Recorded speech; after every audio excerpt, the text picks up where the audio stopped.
Hey guys, welcome back to the channel. This is a story about what if Konoha begs Naruto to return council bashing Harem. Before I start, please support for more amazing content and do consider subscribing to my channel and share this video with your friends. This is written by DEMA0 and link in the description and support writer. Let's start the video. Disclaimer. I do not own Naruto, I own the laptop used to create this. Rasengan. Naruto yelled as he charged as Sasuke. Kid, lower the chakra input. The hag said to retrieve him, not kill him, the Kyuubi said mid-air. Chidori! Exclaimed Sasuke, who was hell-bent on power from the curse seal. When both of the jutsu collided, everything was at a standstill until a large dome of blinding energy. After the energy faded, one figure was on the ground surrounded by blood. While the other was standing on the first, the standing figure was Sasuke Uchiha. Who thought a single thing before he passed out, I beat dope, wait, who is that redhead walking here? The person walking to the bodies was tall with and had 3 diagonal scars. Donned in a black cloak with flowing straight red hair and a katana on his back, he walked to the blonde teen floating in the water. He just spoke, pitiful Uchiha. Even with that great Sharingan he couldn't tell that his opponent was holding back. The man picked up Naruto, put him on his shoulders and left, finally found you, nephew. Time to take you time, the man thought. The kid felt much lighter than the man thought before, assuming he was probably malnourished. Even then, he had potential and great raw power. It was time the kid learned how to use it. Konoha. Tsunade could barely drink from the results of the retrieval team. Niji and Chaoji in critical condition on the edge of death, Kiba severely injured as well, Shikamaru a broken finger, but the worst of which Naruto was nowhere to be found. The Senju yelled at Shizune, who was outside talking to the clan heads, to come in the room. Where is my little brother? Kakashi's head hung low as his tone was grave, forgive me, Hokage-sama. We could not recover him. There was a large pool of blood in the area where we found Sasuke, but no wounds on Sasuke's body, indicating it was his. We have to assume Naruto's gone, the silver-haired Jounin struggled out. Tsunade's expression filled with one of anguish and pain as Shizune rushed to her, trying to comfort her as tears poured from her eyes. Before the aide could make a movement to help her superior, Tsunade put her arm up, I want every available shinobi searching. Now. Both Kakashi and Shizune nodded as they went off to carry out the orders, leaving Tsunade alone in the office. Her head crashed on the desk with her arms on her forehead. Droplets streamed down her cheeks and nose as her silent cries were audible in the dead quiet of the room, why did I have to lose you too? Forest. Naruto's eyes fluttered open as he attempted to get up only to have a surge of agony spark throughout his spine and chest. He looked down to see a heavy wrapping of gauze and bandages, slightly bloody. He looked across his arms and peeled off some of the bandages to see a cut slowly closing, that team he could have killed me. You stupid brat. You lowered the power of your jutsu too much. He pierced your lung, and you would have been dead if it wasn't for me, the Kyuubi spoke menacingly. Gee, thanks for the help, furball. Didn't know you cared. Shut your mouth, you pathetic human. I don't care about your life, but if you are weak then it makes me look bad. Oh, you do care. The Kyuubi roared at Naruto within his mind, but Naruto cut the connection as he slowly got up. Naruto got out of the tent, much to his body's displeasure. He continued to a small campfire which had a tall red head with 3 diagonal scars going down the right side of his face, almost slashing his eye. Naruto sat down a few feet away from him, next to the fire, and saw that the man's eyes were closed. Before Naruto could speak, the red-haired stranger simply hushed him. This continued until eventually, after 10 minutes of sitting quietly, the blonde's brash attitude took over and he said, who are you and why did you save me? The man just remained quiet. Answer me. Finally the man answered, my name is Kenshin Uzumaki, I am a survivor of the Whirlpool Massacre, veteran of the Third Great Shinobi War, and your uncle.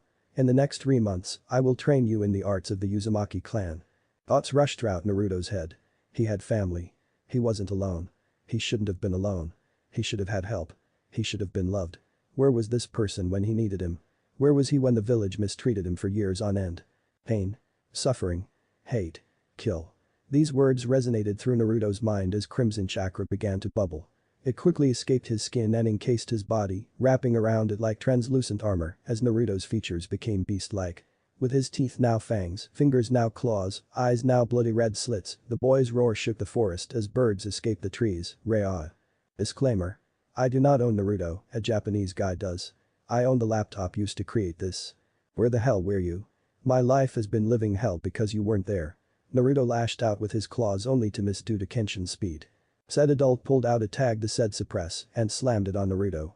His cloak dissipated but his eyes, teeth and whiskers were the same. The boy fell onto his uncle's shoulders, crying as all of the sorrow, anger, hate and emotion poured out as the pressure within him cracked, don't worry, I'm here. Now let's discuss about that Uchiha and how you were treated. I will tell you the truth about your parents and what really happened to our village. Konoha.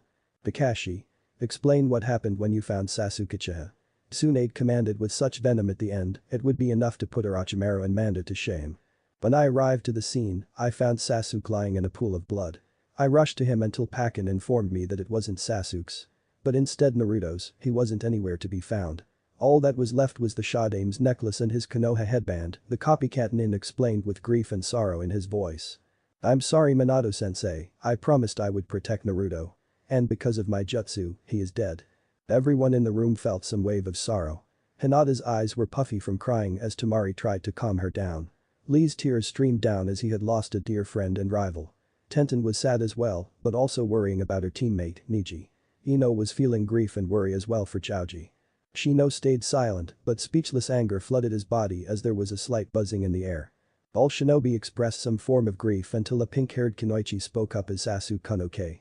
The traitor killed your teammate and you are worried about the stupid Uchiha. Temari exclaimed. Well I mean, at least Sasuke comes back. This instantly caused Tsunade to slap her with enough chakra to knock into unconsciousness, but sadly not kill her, sending her into the wall with a heavy thud. I think that was rather justified, Ino of all people spoke up. Everyone looked at her and she felt some offense to this, what? Sasuke killed Naruto. He fled Konoha. I may not have liked Naruto as much as you guys, but that Uchiha doesn't deserve to live, Shikamaru finished for her with anger evident on his face. Everyone sensed the tension in the air. The event had changed them all. Ino no longer used Kun with Sasuke.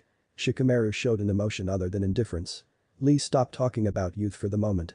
A certain white-haired shinobi was seen at the window with a face of utter shock. His godson was dead. His student. The only family he had felt as of recent. He struggled to process what he had overheard, his chakra spiking and falling like a heart monitor. Emotional discord flooding his mind as the sage was unable to express how he felt losing another student. Jiraiya Tsunade began only for him to raise his hand to stop her. The sage reached into her cabinet to bring out a bottle of sake and left using the same method at which he came. No one could blame him. Not the genin or their Jounin sensei, especially not Tsunade. He cared for Naruto as much as Tsunade did. Both saw the boy as family to some degree. Sorrow filled Jiraiya as he took a sip from the bottle. You should have buried me, you stupid brat. You should have buried me. 2 hours later in Konoha. I gather you all today to explain a great loss in our ranks. The loss of Naruto Uzumaki, Tsunade, could barely keep her tears from flowing out like a faucet. Naruto was murdered in cold blood by Sasuke Uchiha. Then we should celebrate for the loss of the demon. Uchiha-sama is a hero. Sasuke-sama finished what the Yondaime started. Random civilians yelled out of ignorance. Silence. Listen here you pathetic excuses to human beings. That boy was one of the most kind-hearted and compassionate people to ever exist. All he wanted was to prove himself to you all, get stronger, and protect his home. Protect Konoha. Even now you all spit at him, treat him like some demon or subhuman. I couldn't give less of a fuck about whatever law my sensei implemented, as Hokage I am making it clear and loud for everyone to know. Naruto was the Jinchuriki of the Kyuubi. Not the Kyuubi himself. He contained and kept us safe from the demon, yet for years you mistreated him and abused him and looked down upon him. I've had enough of it and won't let you ruin the legacy he stood for. The legacy of Naruto and his father, Minato Namikaze the Yondaime Hokage. Audible gasps were heard throughout the audience of shinobi and civilian alike. Murmurs of disbelief and jeers evident, but one voice stood out in the crowd, there's no way Naruto Baka could be the son of our greatest hero. He was too stupid and weak, screeched Sakura. Just then, a very swift Hyuga rapidly engaged in a barrage of juken hits upon her body. You better shut up you tramp, Naruto-kun was the strongest out of all of us. He saved all of the village and even you from Gaara when he was being controlled by the Ichibi. He beat Niji Nisan in the finals. Humming from a weakling who can't even use any real jutsus, everything that you said about Naruto-kun is bullshit.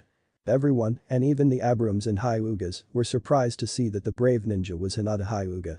The young heiress's attitude was fueled with determination from Tsunade's speech and anger from how her home village reacted to Naruto's death. It truly repulsed her. As she left to train and improve in order to honor Naruto's legacy, Tsunade ended the speech. Not a single shinobi or citizen dare say another bad word about Naruto in front of the Hokage. They had seen what the Sannin was capable of and no one would stand a chance. Hell's fury would be a tickle compared to insulting someone she loved. Henshin's camp. Izushi Agakur was a very powerful nation in the land of water, which contained some of the finest Fuinjutsu and Kinjutsu masters. But during the Third Great Shinobi War, Kumo and Iwa attacked. Uzushio was under siege for 2 months. Yuzashio fell, but not so easily. Our mastery in the shinobi arts greatly crippled Kumo and Iwa. Thinking that Yuzashio had fallen, their forces retreated. But it was thanks to a new seal developed by me and my sister. It is called the Phantom Intangibility Seal. And because of it, we were hidden and protected. 24 original families escaped and spread the seal throughout the land, along with high-level illusion seals. It seemed Yuzashio was destroyed. But we spent the last 10 years building and 3 years preparing to return, Kenshin explained to his young nephew. Wait, you said you and your sister Naruto asked him. Yes, Naruto, your mother is alive, Kenshin smiled, being happy that the boy was picking up on certain context clues. Perhaps he wasn't a total idiot after all. Do I have an aunt? Naruto asked with a curious look on his face, making Kenshin's eye first twitched before he fell to the ground in frustration. How could he be this dense? No, your mother is alive. How do you know Iruka-sensei's big head jutsu? Never mind that, now we must begin your training. All we need to do is fix your diet, give you some resistance, gravity, and weight seals. Then we will begin your Kinjutsu, Fuinjutsu, and Kyuubi training, explained the redhead. By the time he was done, Naruto was going to be stronger than Minato and quite the ladies' man. How do you know about furball? Ungrateful brat. How would you like it if I called you flesh bag? I get the point. I'm your uncle, duh. Plus there are more surprises for you than there will be for me, Kenshin cryptically replied. Alright, your new clothes won't be ready until tomorrow, so I'm gonna place tags on you. How about 30 extra pounds on each limb and 10% resistance? Ugh, Naruto instantly fell to the ground. As he got up, he felt like he was moving through syrup. Not only did his limbs feel heavy, but every movement the boy made required much more effort and energy. Although Naruto knew it would make him stronger, it certainly didn't seem easy to any degree yet. Something tells me this is just the beginning, Naruto struggled to speak as he saw Kenshin's sadistic grin. Konoha. Tsunade was peacefully relaxing, somehow completing the dreaded paperwork almost instantly in her rage. It stayed quiet until an Anbu with a bear mask shoeshined into the room. Hokage-sama, Uchiha-san has awoken. The only injuries he has sustained are mild bruising and several scratches. But this Tsunade was relieved. Not that she cared for the Uchiha, but that he was physically stable. Enough for. Send him to the T&I department. Tell Inoichi and Ibiki not to hold back. I want to know every last detail of what happened to Naruto. I shall escort him with Cat and Ape. After he left, the only thing that Tsunade could think was what happened to you. Where are you? Chapter 3. Training from Hell. Konoha.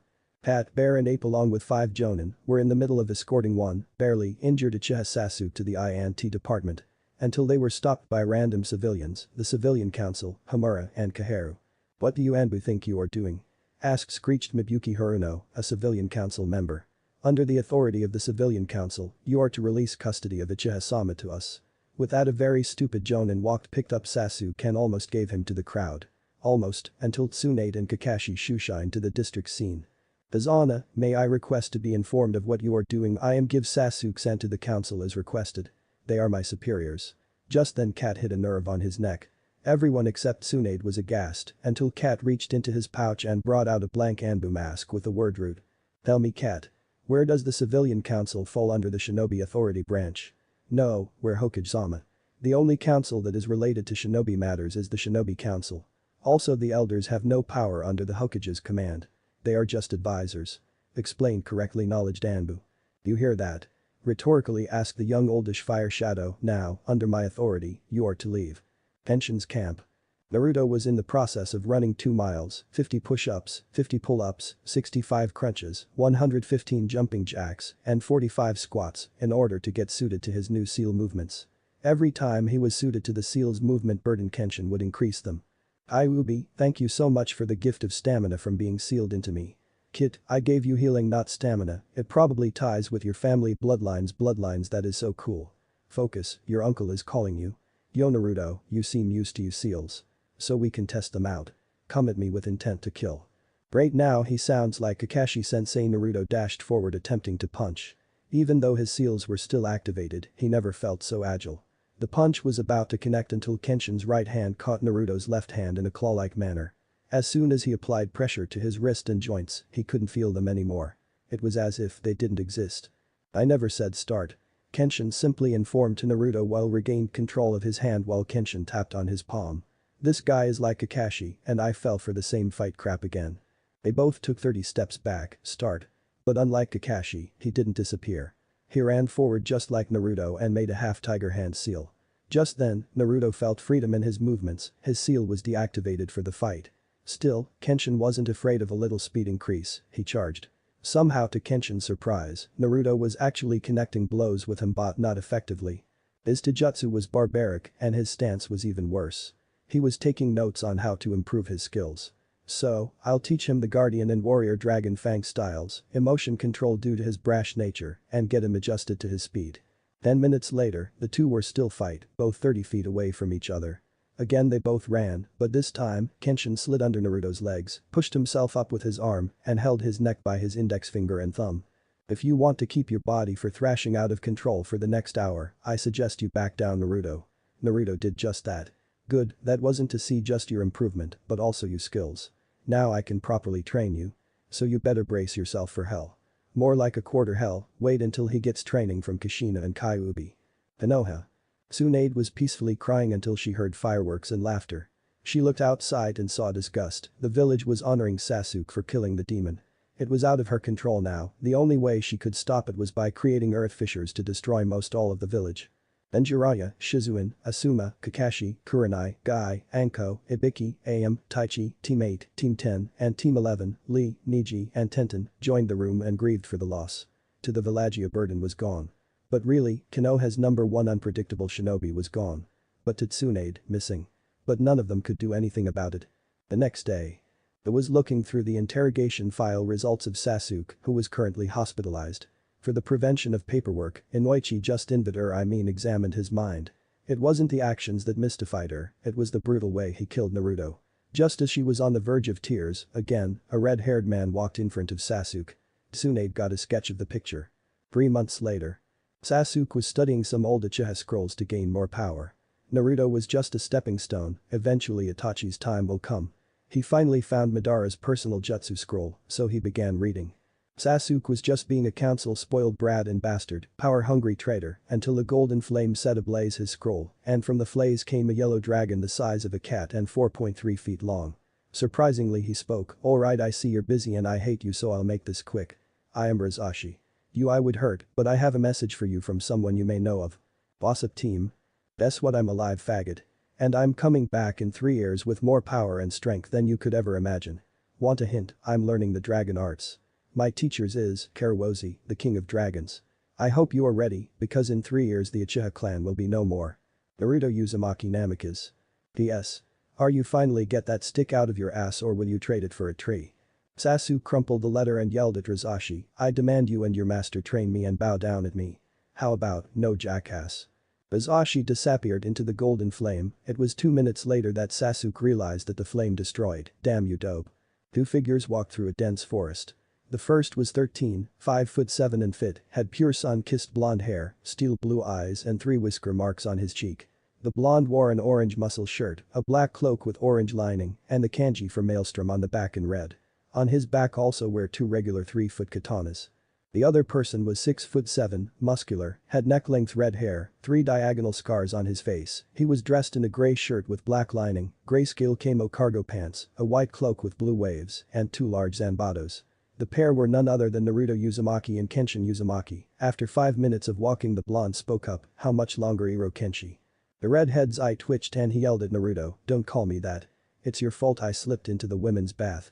2 days prior, Naruto was testing some of his seals, at the time he was developing a freeze seal.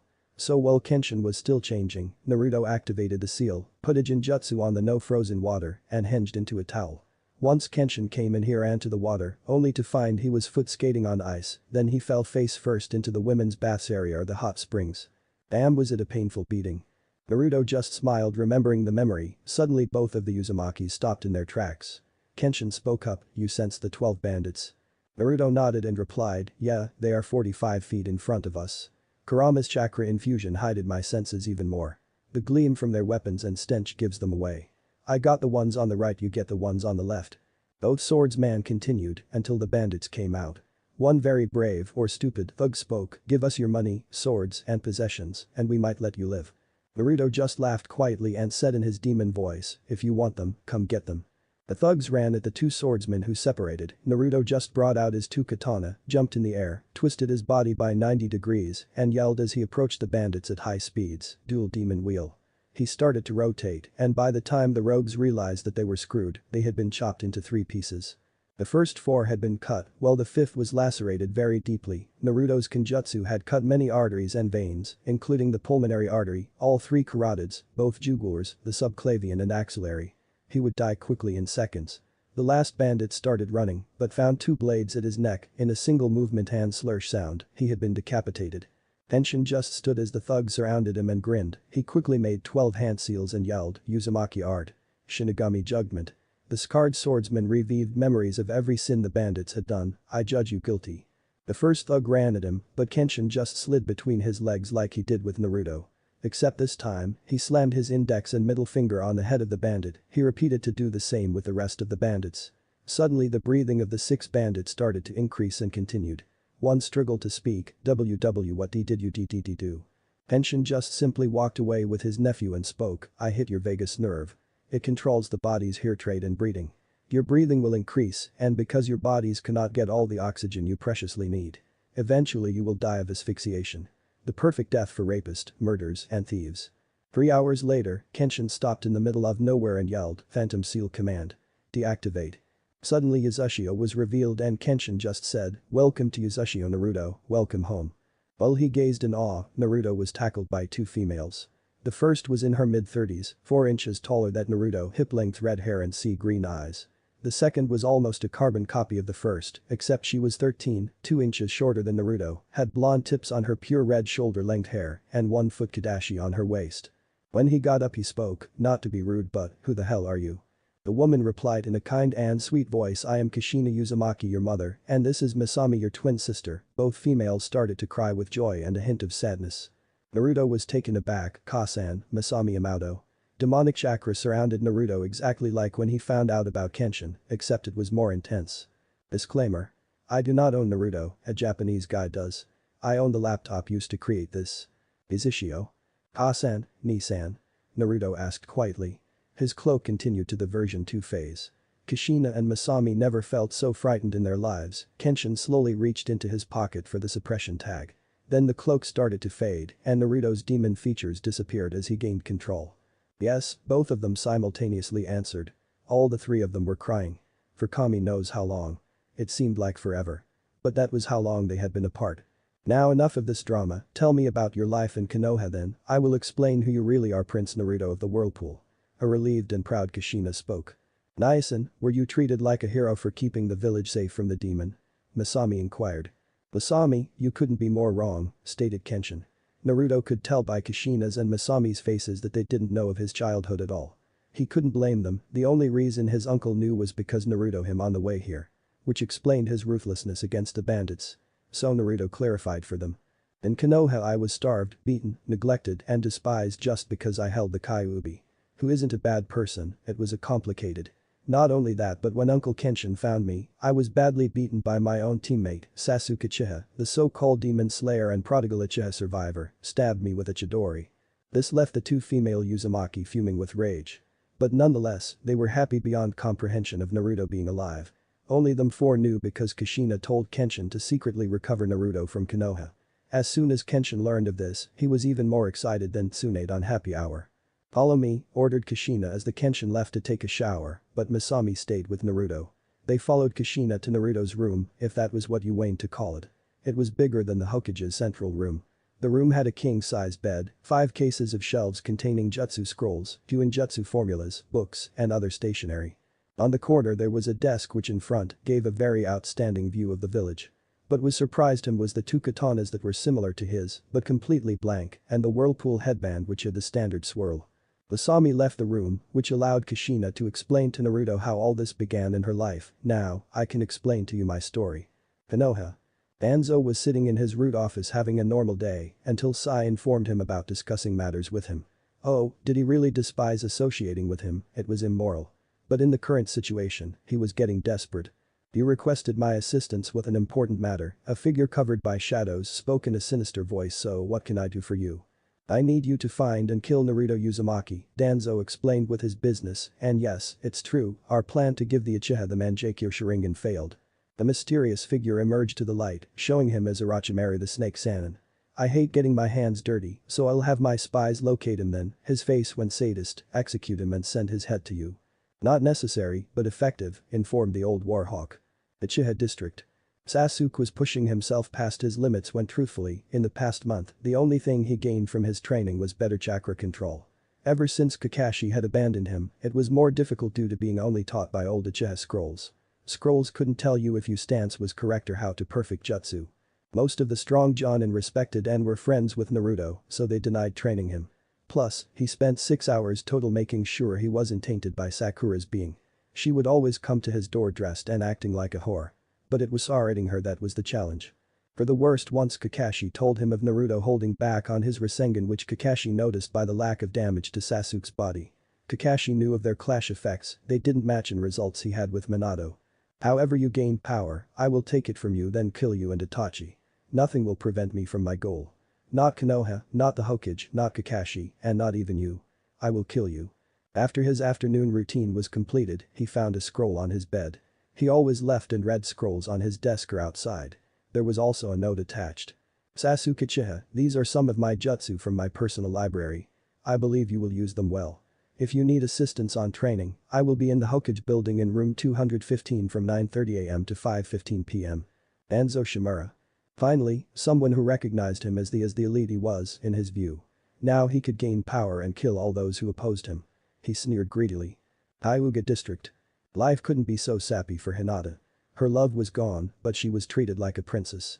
Even the Hyuga Council that used to belittle her gave her respect some out of fear. But she couldn't let such thought cloud her focus. She swore to become strong in honor of Naruto. And currently, she was experimenting with her new Iwajuken, Earth Gentle Fist, on a test dummy. One would exploded from the impacts. She mentally growled. Damn it, not again. She picked up the now remains of the dummy and threw it into a pile with the 12 other on the side. Now on her 13th try, she was attempting to control the chakra impacts from the earth affinity she had gained. Earth was solid and focused, the complete opposite of the Mizujuken.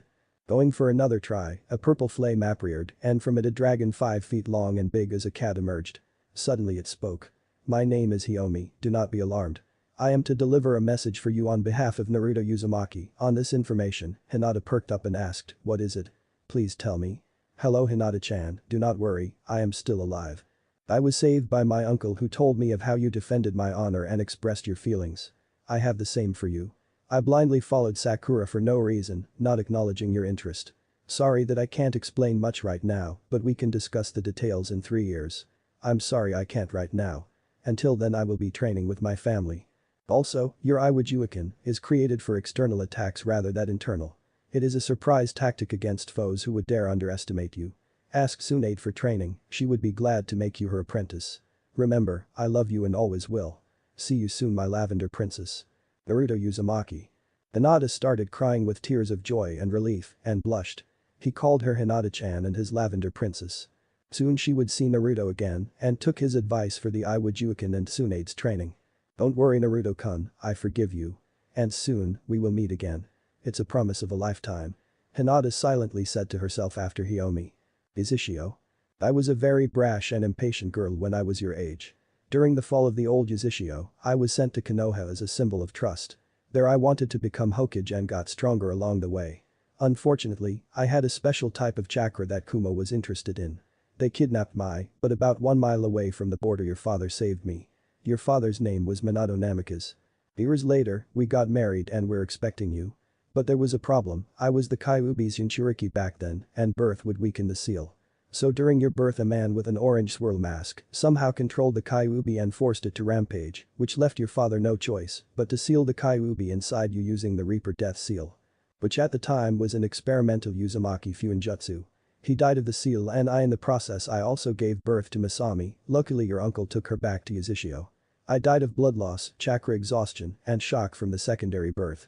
2 years later, Kenshin correctly completed the Reaper Death Seal, instead of taking the life of the user, it required the souls of 2 tainted humans.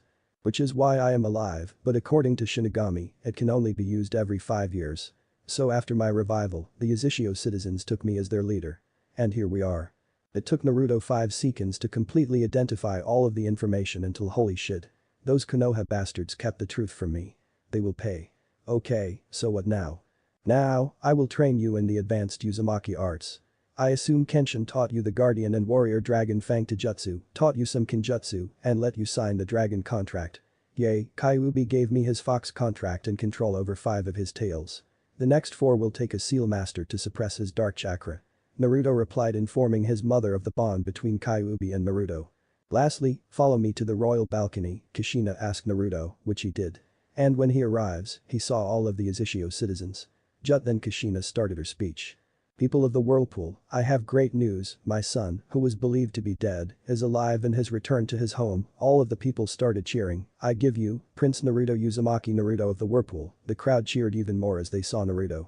Most of the female population blushed and war veterans, and Jonin saluted back at him when he saluted to them, pledging his loyalty to his new home. Now, in his life begins a new chapter. End of chapter. Disclaimer. I do not own Naruto, a Japanese guy does. I own the laptop used to create this. -3 years later in the forest of the demon country. I'm in position, what about you Masami, said a tall blonde with a black trench coat with the kanji for golden maelstrom on the back of the coat. He stood 5 feet and 11 inches and wore black stealth cargo pants, black cotton shirt with a whirlpool design in the front. On his back were 2 standard 3-foot katanas with a dragon design on the hilt. The 2 communicated over radio comms. No, almost. You know I'm not as fast as you, Naruto, said a redhead about 5 feet and 7 inch in a blue battle kimono with a skirt and one sleeve torn away and seal wrappings around her wrists. Think Kurenai's outfit just in, with a single piece shirt without all the layers and the whirlpool symbol on her back along with her a single 1.5-foot kadashi. Now I'm here. Focus children. We have our mission from Priestess Shinen to wipe out the bandit camp, so wait for my mark, a tall redhead with 3 diagonal scars running down his face. He wore a standard Jonin vest, but his one was black instead of the regular forest green ones, a grey shirt with black lining, and grey cargo pants with 1-foot kadashi on each thigh side, and a 4-foot zanbato with a silver edge and red on his back. 3, 2, 1, intercept. As soon as they got the signal from Kenshin they all used summoning jutsu. Naruto summoned a dragon with golden and bronze-colored scales, about 10 feet long, Masami summoned a dragon with tangerine scales about 8 feet long, and Kenshin summoned a dragon with purple azure about 12 feet long. All the dragons were the size of cars. The Omirazashi Lamaki, the 3 Uzumaki said, burn. All the dragons literally unleashed hellfire on the bandit camps. The 3 had been itching to kill and test out their new jutsu. But Naruto. This wasn't Naruto's first rodeo, he had killed before, tons in fact. But not for the thrill, instead for the justice of others whom he cared for. He made 7 hand seals and yelled, wind style. Razor shockwave. A strong breeze pulsed and lacerated all of the surrounding goons. Most of the cuts, punctures, and slashes were deep enough to be painful and quick at the same time. One thug dropped a bingo book which Naruto picked up and read out loud on his profile. Name. Naruto Uzumaki Namikaze. Family. Kushina Uzumaki the Death, Minato Namikaze the Yellow Flash, Masami Uzumaki the Crimson Wave. Age. 16, youngest S-Class Shinobi. S-Class. AKA. The Golden Maelstrom, Crimson Cyclone, Kyuubi Reincarnation, Bloody Storm, Black Swordsman, Demon of the Whirlpool. Appearance. Pure blonde hair, blue eyes with slits, 3 whisker marks on each cheek, 6'2", black cloak with Golden Maelstrom kanji on the back, and 2 swords. Bloodline limits. Pure dragon chakra and heaven's blessing. Other. Jinkyuriki of the Kyuubi no Kitsune, loyalty to the hidden whirlpool village. Warning. Cage level chakra reserves, rapid regeneration, limitless stamina, Kyuubi's dark chakra, Fuinjutsu master, Kinjutsu master, and possesses flying thunder god seal. The found or personal is not high rank, leave immediately, and pray you are not found. 2 billion, Ryo. Hey Kurama, they found out about my dragon chakra bloodline. How, only Kushina, you, me, Masami, and Kenshin know about that. There are skilled sensor types in other villages. True, remember when you freaked out when you found out you were a pure type. Flashback 3 years ago in Yuzushio. Kushina needed to duel with Naruto to discover areas of improvement. Due to Kenshin training him, she could tell that he was fast, agile and skilled in Taijutsu and basic Kinjutsu. So as the 2 came to a distance of 30 feet, Kushina spoke Naruto-kun, come at me. Brace yourself, Kasan. I can't promise you keeping your flawless skin, Naruto taunted. They both ran at each other and drew their katanas, quickly exchanging blow at high speeds. Naruto jumped in the air, positioned his sword to the right side and his body 45 degrees to the left, and let chakra and gravity do the work. As he brought the blade down diagonally he said, Uzumaki art. Demon slash. The strangest thing happened, Kushina's katana broke cleanly like it was made of butter. While she was distracted, Naruto shooshined behind her and suddenly he was glowing with pure white energy. Could it be? The sun-kissed blonde started to make a Rasengan in his right hand instead of the regular blue, this was silver in color. Rasengan, sorry about this, Kasan. Wait, what the hell? Why is my Rasengan silver? Lasami identifying Naruto's new chakra, she yelled, Kasan, Naruto Niacin is a pure type. As soon as Kenshin heard this, he released all of his gravity, weight, and resistance seals and dashed forward. Naruto has no idea of how powerful even a low-powered Rasengan with that chakra is. Kenshin made it in time and grabbed Naruto's hand and threw his angle at a nearby boulder about 6 feet tall and 7 feet wide, messing up his momentum. The impact annihilated the boulder instead of the usual swirled impact pattern. What the hell, that was a low-powered Rasengan. Exclaimed Naruto, who was severely confused. Kushina understood his confusion and explained for him. Sachi, you have an amazing gift. The Uzumaki's dragon chakra and in your case, pure. Which is 5 times stronger than my dragon chakra. Only 6 people have ever contained it. You and I are the only ones left. Even a C-rank jutsu powered by dragon chakra has an A-rank effect. Soon, your body will tire out and adapt to the pure chakra, making it your default chakra. Mixed with your immense chakra capacity, you will be a force to reckon with. Kenshin also followed by informing the others of more that he had learned about Naruto while training him, not just that Kushina-chan, but Naruto also contains Minato's heavenly blessing bloodline. Naruto, who were confused even further, were explained about it by Kenshin. The heavenly blessing is the bloodline limit of the Namikaze clan, it gives the user limitless stamina and eventually rapid chakra regeneration. Combined with Kyuubi's dark chakra, your pure chakra, the rapid cell regeneration, and speed, you are practically the perfect shinobi. Masami contains the heavenly blessing too. Naruto sputtered, spasmed, and celebrated. Oh, thank Kami for this. All life's dream was to become the strongest shinobi so people could respect him and he could protect his precious people.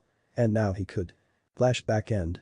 Lasami was surrounded by thugs who said, once we kill the other two, we are gonna make you our personal toy like the others.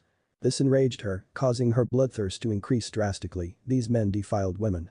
That was the last straw, murder and robbery were one thing, but rape was final. So in her anger she yelled her most brutal jutsu, water style. Shark tsunami. Water came out of nowhere and started to flood the area. To top it all, she created chakra sharks to gore the bandits to death or painfully bled them to death. And the sadistic part was, it was salt water instead freshwater, so you know what they say about salt in a wound. The two were cowering in fear, a cowardly thug hid behind the other, hide me, boss. So you're the leader, huh? Masami sarcastically asked, already knowing the answer. She drew her Kadashi Thunder Killer, pushed the letter out of the way, and stabbed Coward's throat. After dispelling their summons, Masami walked up to the leader with Naruto and Kenshin. They took a good look at what used to be bandit camp. Now reduced to ashes, flames, and smoke.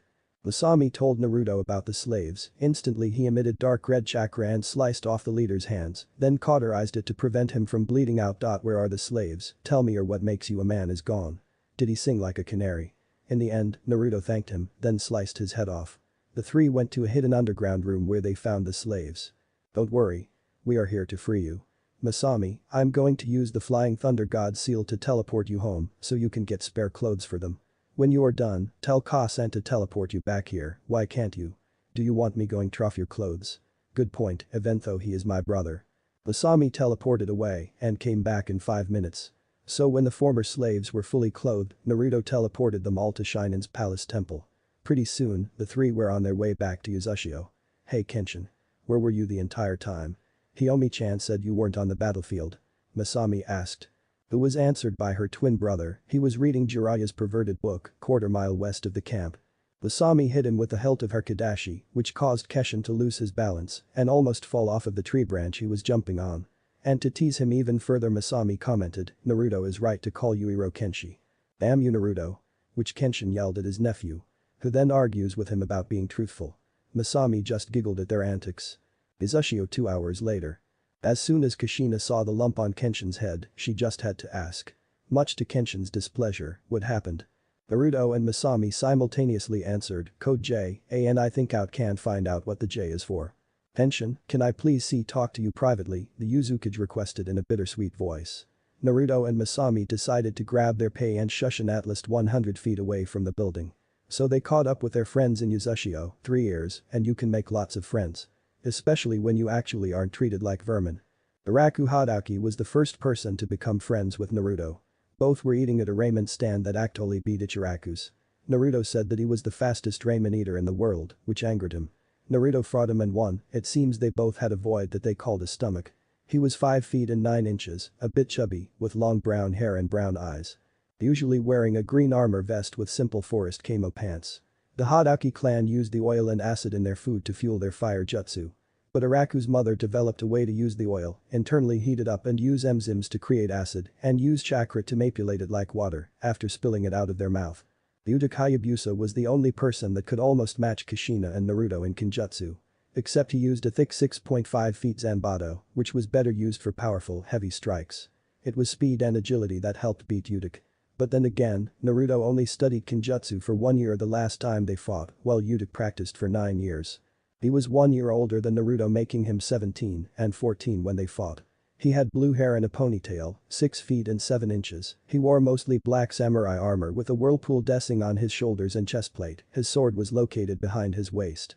The last friend who knew well and vice versa was Sayu Shiraishi. She was one of the village's best water release specialists, rivaling Masami, who could create water just like Tobirama Senju. She had a very kind personality. They bonded when Naruto saved her from a squadron of Kumo Anbu that mistook her for a rogue shinobi. Then 2 months later they were introduced again by Masami. She had a slender figure, with a reasonable bust, mint green hair that reached her upper back and orange eyes. Sayu wore a 2-piece black battle outfit that was suitable for speed and swimming. After they took a warm shower to wash out blood, they met up with them. "Hey Naruto-kun and Masami-san, how was the mission?" Sayu asked. Naruto answered for both of them and asked his own, bloody, fun, and full of needed justice. "I heard you guys are now a Chunin team, how was your first mission?"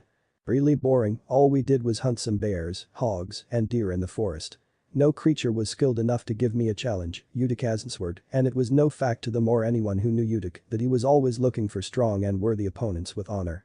Naruto said he was a stable mix of Sasuke and Lee. "You guys wanna go swimming in the lake, it's good weather?" Masami offered. Only as long as Naruto could catch and prepare trout. "He is the best at cooking fish, all the spices and flavors blend perfectly," Akaru told them, and everyone had to agree. It was a divine gift from Kami herself. Just as they were about to jump in, a Anbu appeared and told Naruto to report to the Uzukage's office. "Hit, 2 things. 1, when you are done, I want to give you a gift. 2, the Anbu is checking you out." "How do you know?" "I can smell the pheromones and you are shirtless." "No vixen would stutter like that." "I guess, okay. Think later. Bye Kyuubi." "Alright Ka-san, what do you need?" Naruto asked when he got in the office. "Your swords," Kushina said. Naruto gave his swords to her. When she received them, Kushina walked into the balcony, threw them into the air, and destroyed them with a fire jutsu. Of course, Naruto started sputtering. Until Kushina said, "Calm down, here are your new katanas." She presented him with 2 new swords. These ones had a white hilt with a golden fabric and pure black blade with a golden dragon design. Both blades were about 3 feet and 7 inches. And when Naruto pumped his chakra into them, one caught on black fire, the other with black lightning. "Demon's Bane," Kushina informed. These are cool and all, but why would you give these to me?" the blonde inquired. "Because the Jonin exams are next week and Konoha will arrive. I thought you might want to piss them off a bit," Kushina truthfully answered. Naruto thanked her and left. Naruto went to speak to Kyuubi. Naruto's mindscape.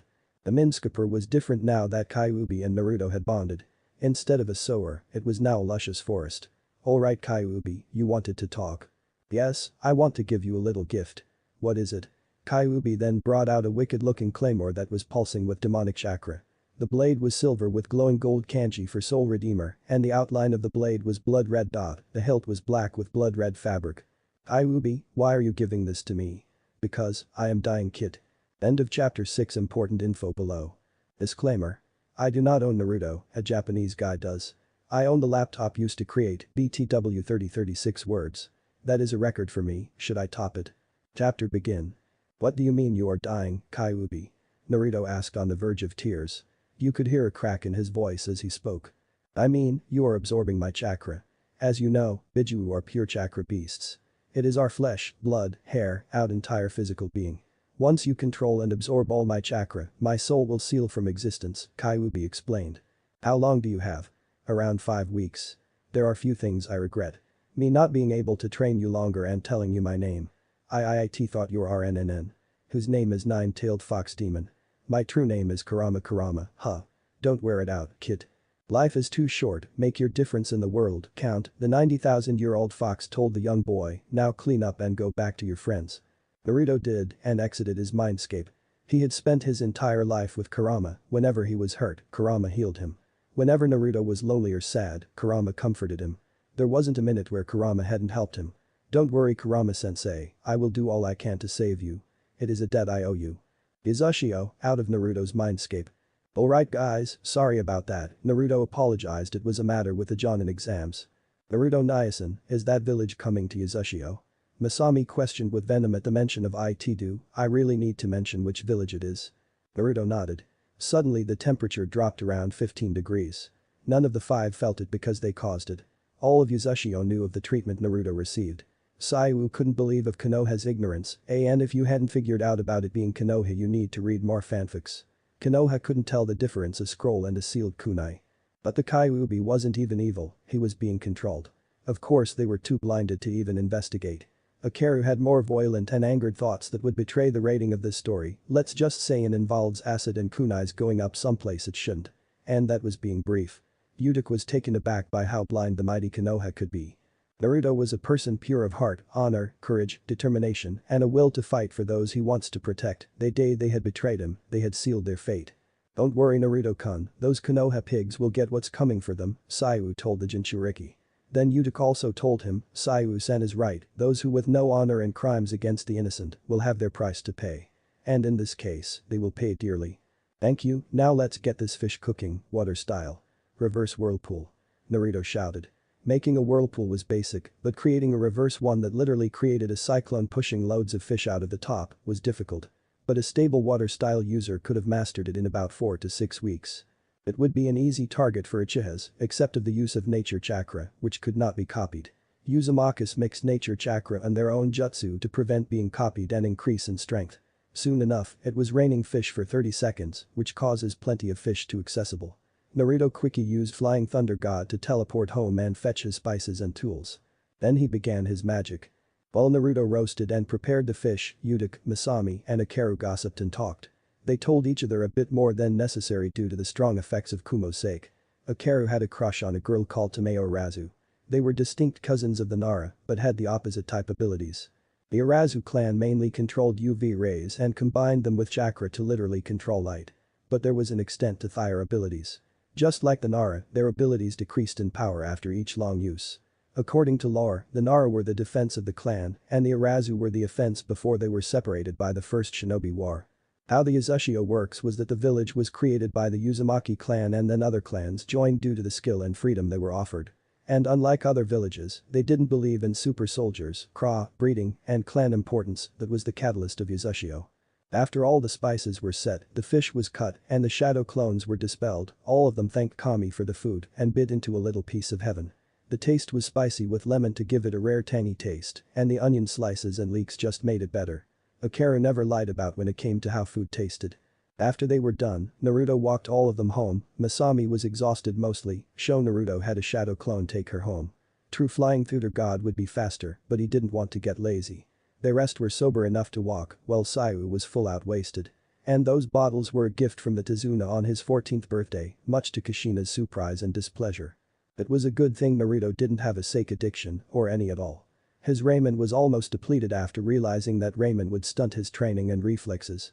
Anyways, Sayu's aunt was on a mission, her parents were killed when she was young in the water country. When they got home, she asked Naruto to stay for the night and make sure she doesn't do anything crazy or stupid. "Alright Sayu, you go sleep in your room and I'll sleep on the couch," Naruto informed his wasted friend. He took off his coat and shirt. Then prepared to catch some ZZZs. After around 15 minutes Sayu came out of her room and drunkenly said, "The mattress is too soft, I need something firm, but soft too." With that, she climbed on top of Naruto and fell asleep. Our blonde hero was blushing for around 6 minutes until he fell asleep himself too. Next morning. The scream woke up Naruto and in a reflex he brought out a kunai under his pillow. And held it to his attacker's throat. He found the person was a very blushed Sayu wearing her green nightgown on top of a bare-chested Naruto. Thank Kami, Mazmai and Kenshin weren't there. "You fell asleep on me, wasted more than the 5th Hokage, then this happens," the embarrassed Uzumaki explained to the equally embarrassed Shiraishi. "Suuu, I'll make breakfast and we never speak of this," Sayu said, changing the subject. "Sure, I'll help, but only if you don't either, even when you are drunk or if possible drunker," the blonde joked. Sayu responded by playfully sticking her tongue out. After walking home and 150 questions, 50 shades of red, and a pat on the back from Kenshin, he got a change of cloths and was studying seals to save Kurama from his forsaken fate. Naruto was getting close to a solution to save his sensei friend until Masami ran in and said, "Nai-san, Konoha are here for the exams." But what she didn't realize that Naruto had already left. Back with Naruto, he was too focused on seeing Hinata again to remember about the flying thunder god. He ran, almost faster than the jutsu itself. Almost. Before he knew it, he came bumped into a girl the same height as Masami with dark lavender hair, a grey vest with a black band pouch around her waist, black boots, long navy socks, dark nai shorts, and a kunai pouch on her left. Hinata's The Last Battle outfit, Google it. Sorry about that. I'm in rush to see an old friend. Suddenly the stranger was hugging Naruto. He looked down to see the face of Hinata Hyuga, the heir of the Hyuga clan and his lavender princess. "Hinata-chan." Naruto-kun the both simultaneously said softly. "Hello dope," a arrogant voice said that Naruto easily recognized. So he answered, "You traded that stick for a tree up your ass, didn't you team?" Behind Sasuke was Kiba, Ino, Shikamaru, Choji, Sakura, Shino, and a mysterious pale boy with dark hair, clothes, and eyes. The pink-haired girl started screeching, "You can't talk to Sasuke." She started only to be silenced by a glob of water shot in her mouth by Masami, who just recently shoe-shined. "How did you grow up with that banshee screaming all the time?" asked a female Uzumaki. "You better watch your mouth, you whore," replied Sakura as soon as she spit out all the salt water. Only to be crossed by two swords.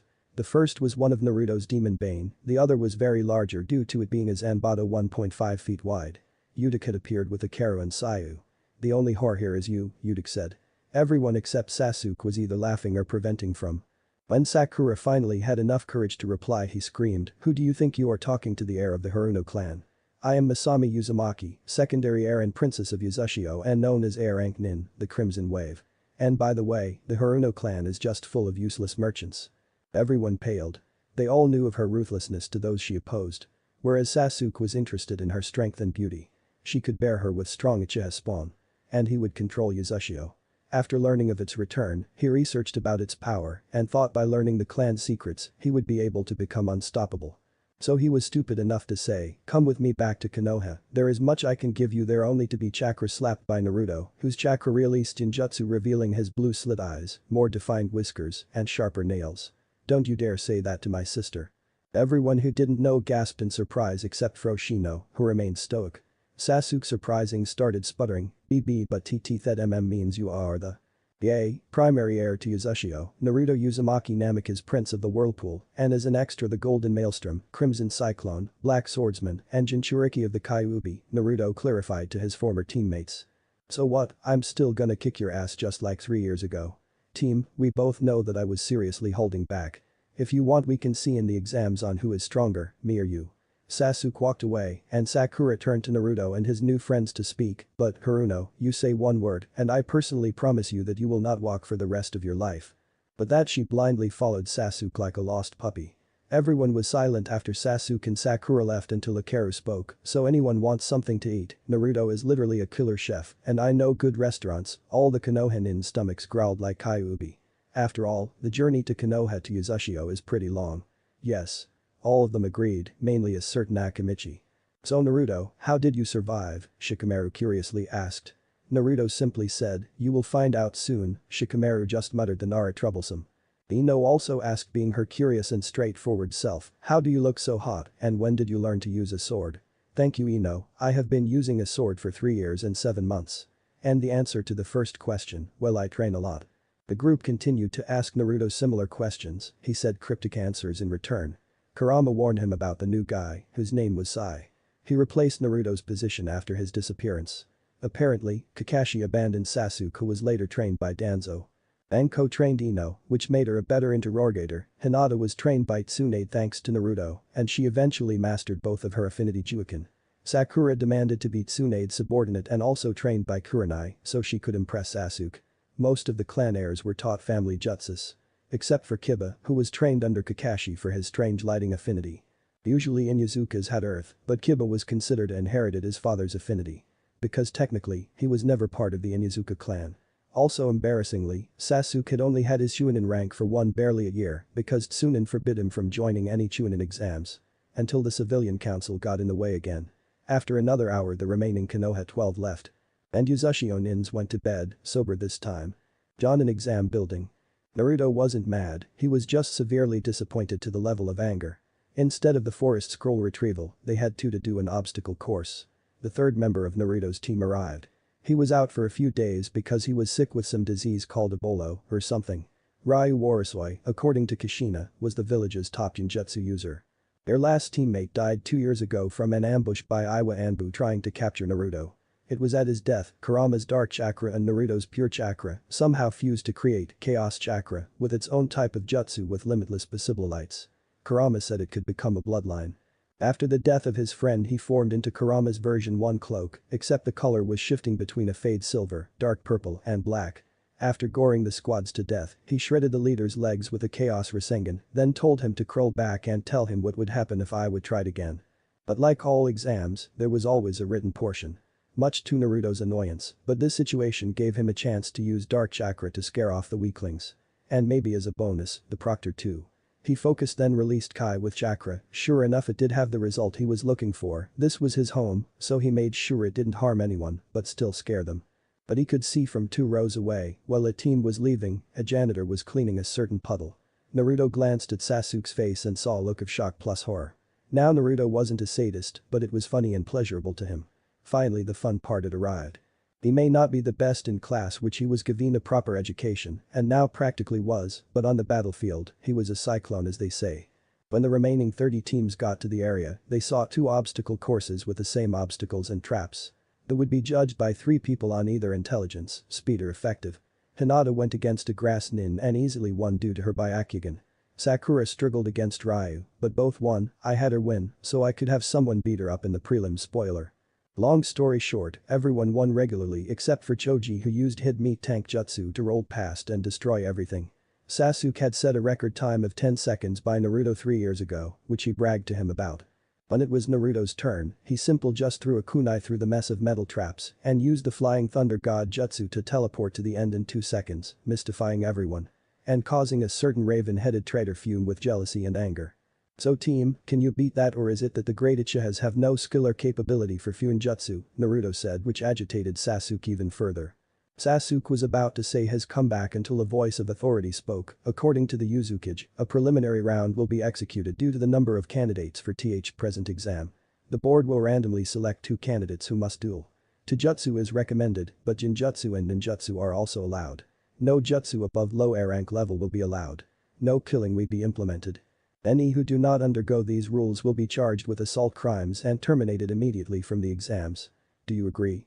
Every single Chunin comping said yes with a large amount of bloodlust.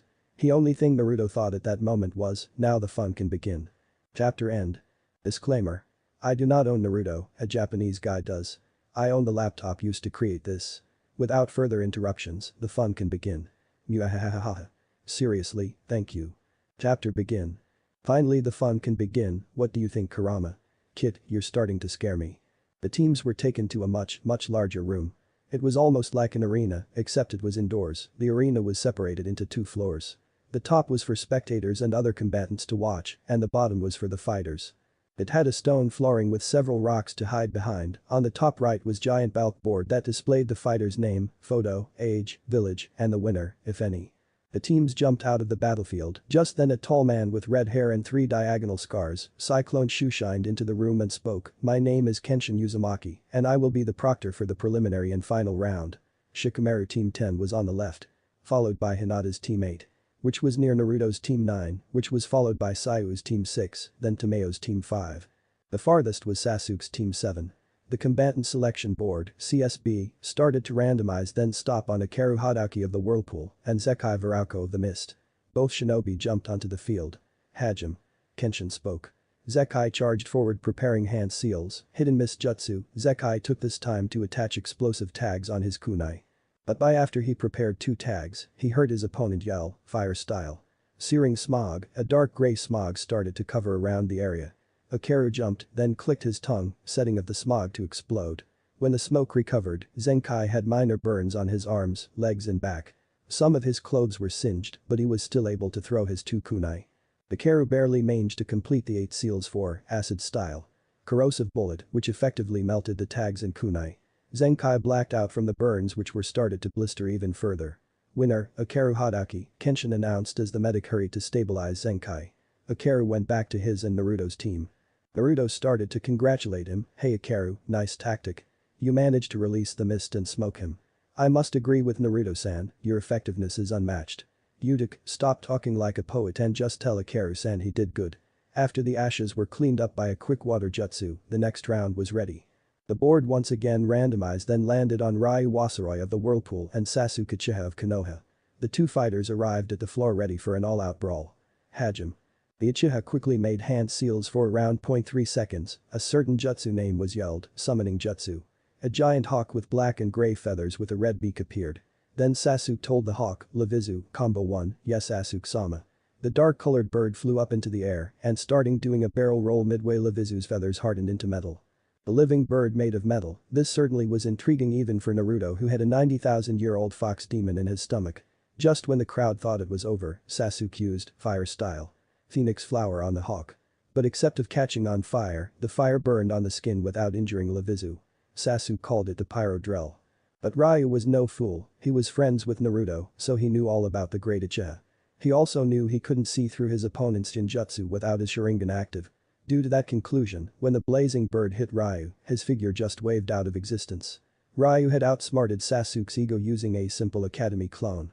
It was fortunate for Ryu that the pyro drill was only one-shot limit due to the impact dispelling the summon. Sasuke taunted as a repercussion from his embarrassment, "Pathetic, you hide behind illusions like a coward." But the Uchiha was a hypocrite, he came from a clan that centered on Jinjutsu. Of course, no one in Konoha would ever argue. Even from the insult, Ryu didn't bat an eyelash or taunt back, it was as if he was mute. Sasuke ran forward, armed with a kunai, attempting slash at him and then put him under a Jinjutsu so he would pass out from blood loss.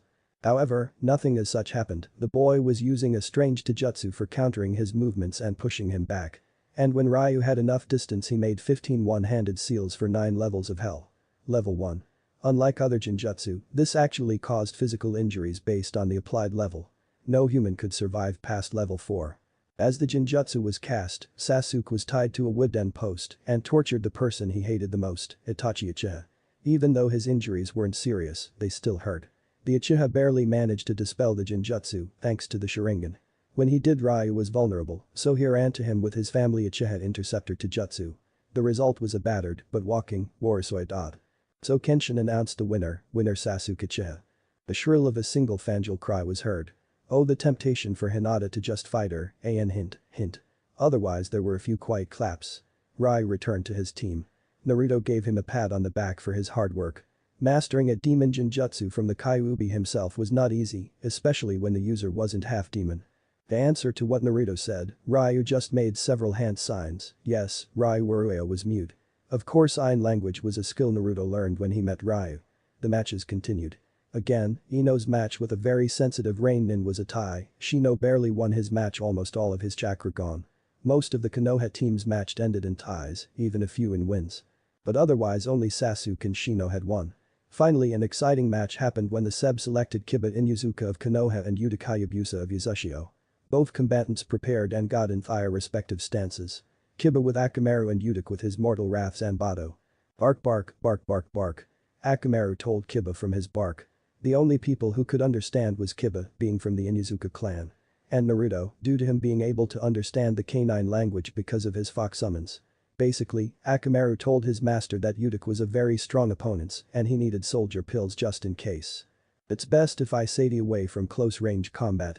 He's got a huge sword and it seems like he's not afraid nor unprepared to use it, Kiba thought. Kakashi had trained him well enough to partially stop his brash attitude and focus.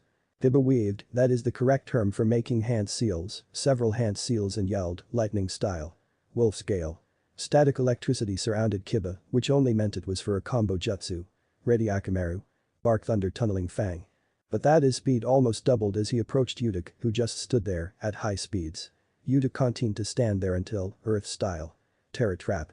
As Kiba and Akamaru approached, they were swallowed by a giant dome of rock and earth. Everybody in the audience sweat dropped and an ime fell when Udik just sat down and started to polish his mortal wrath Zanbato. After a continuous string of SOBs MOTHER and number S, bastard, and tunneling fangs, Kiba finally escaped. And barely in time. What the hell, the entire time he was polishing his sword. Kiba thought. Akamaru told his master it was time for his special move. The Inyazuka just fist bumped one fist to the other and 3-4-inch claws popped out. Imagine Wolverine's adamantium claws, except they come out of a gauntlet instead of his skin. He charged at Udic and weaved 6 hand seals that only Naruto and Sasuke recognized. Next thing the crowd knew, Kiba had created a stable Chidori, but it had a claw shape to it. "Thank you, Kakashi-sensei." "Trident Chidori." Kiba exclaimed as he yelled and ran forward. In the midst of the excitement, Kiba was surrounded by lightning, increasing his speed even further. Udic saw this and brought out his large Zanbato to counter his Jutsu. Both shinobi struggled against the force of their attacks. Then to finish the long battle, the Hayabusa ducked with his sword and slammed the flat side like a baseball bat. It was an unorthodox but effective move. Kiba was out cold on the ground with a few broken bones at the most. "You were a worthy challenge, Inyazuka-san," Udic told the unconscious boy. Kenshin announced the winner. The medics scurried to tend to Kiba and a worried Akamaru. Udic sushined back to his and Naruto's team when Sayu asked him what was with Kiba being surrounded by lightning. Truthfully, Udic had no clue. Naruto saved the day and answered for him that was built up static electricity and his own bioelectricity. Kiba's Wolf's Gale charged up his electric affinity for a later jutsu which turned out to supercharge his Trident Chidori. Masami finished for her brother. Kurama, it seems like Kakashi trained Kiba. And pretty well if I may say. I agree kid, he made a good choice to ditch that power-hungry bastard. But just be careful. There may be more to the old Konoha 12 than meets the eye. Indeed. And that the way I like it. Chapter 8 end. Chapter 9. Preliminary rounds and family reunion. Indeed. And that's the way I like it. Alright, enough chatter. Kenshin yelled. The CSB started to randomize and landed on the next combatants.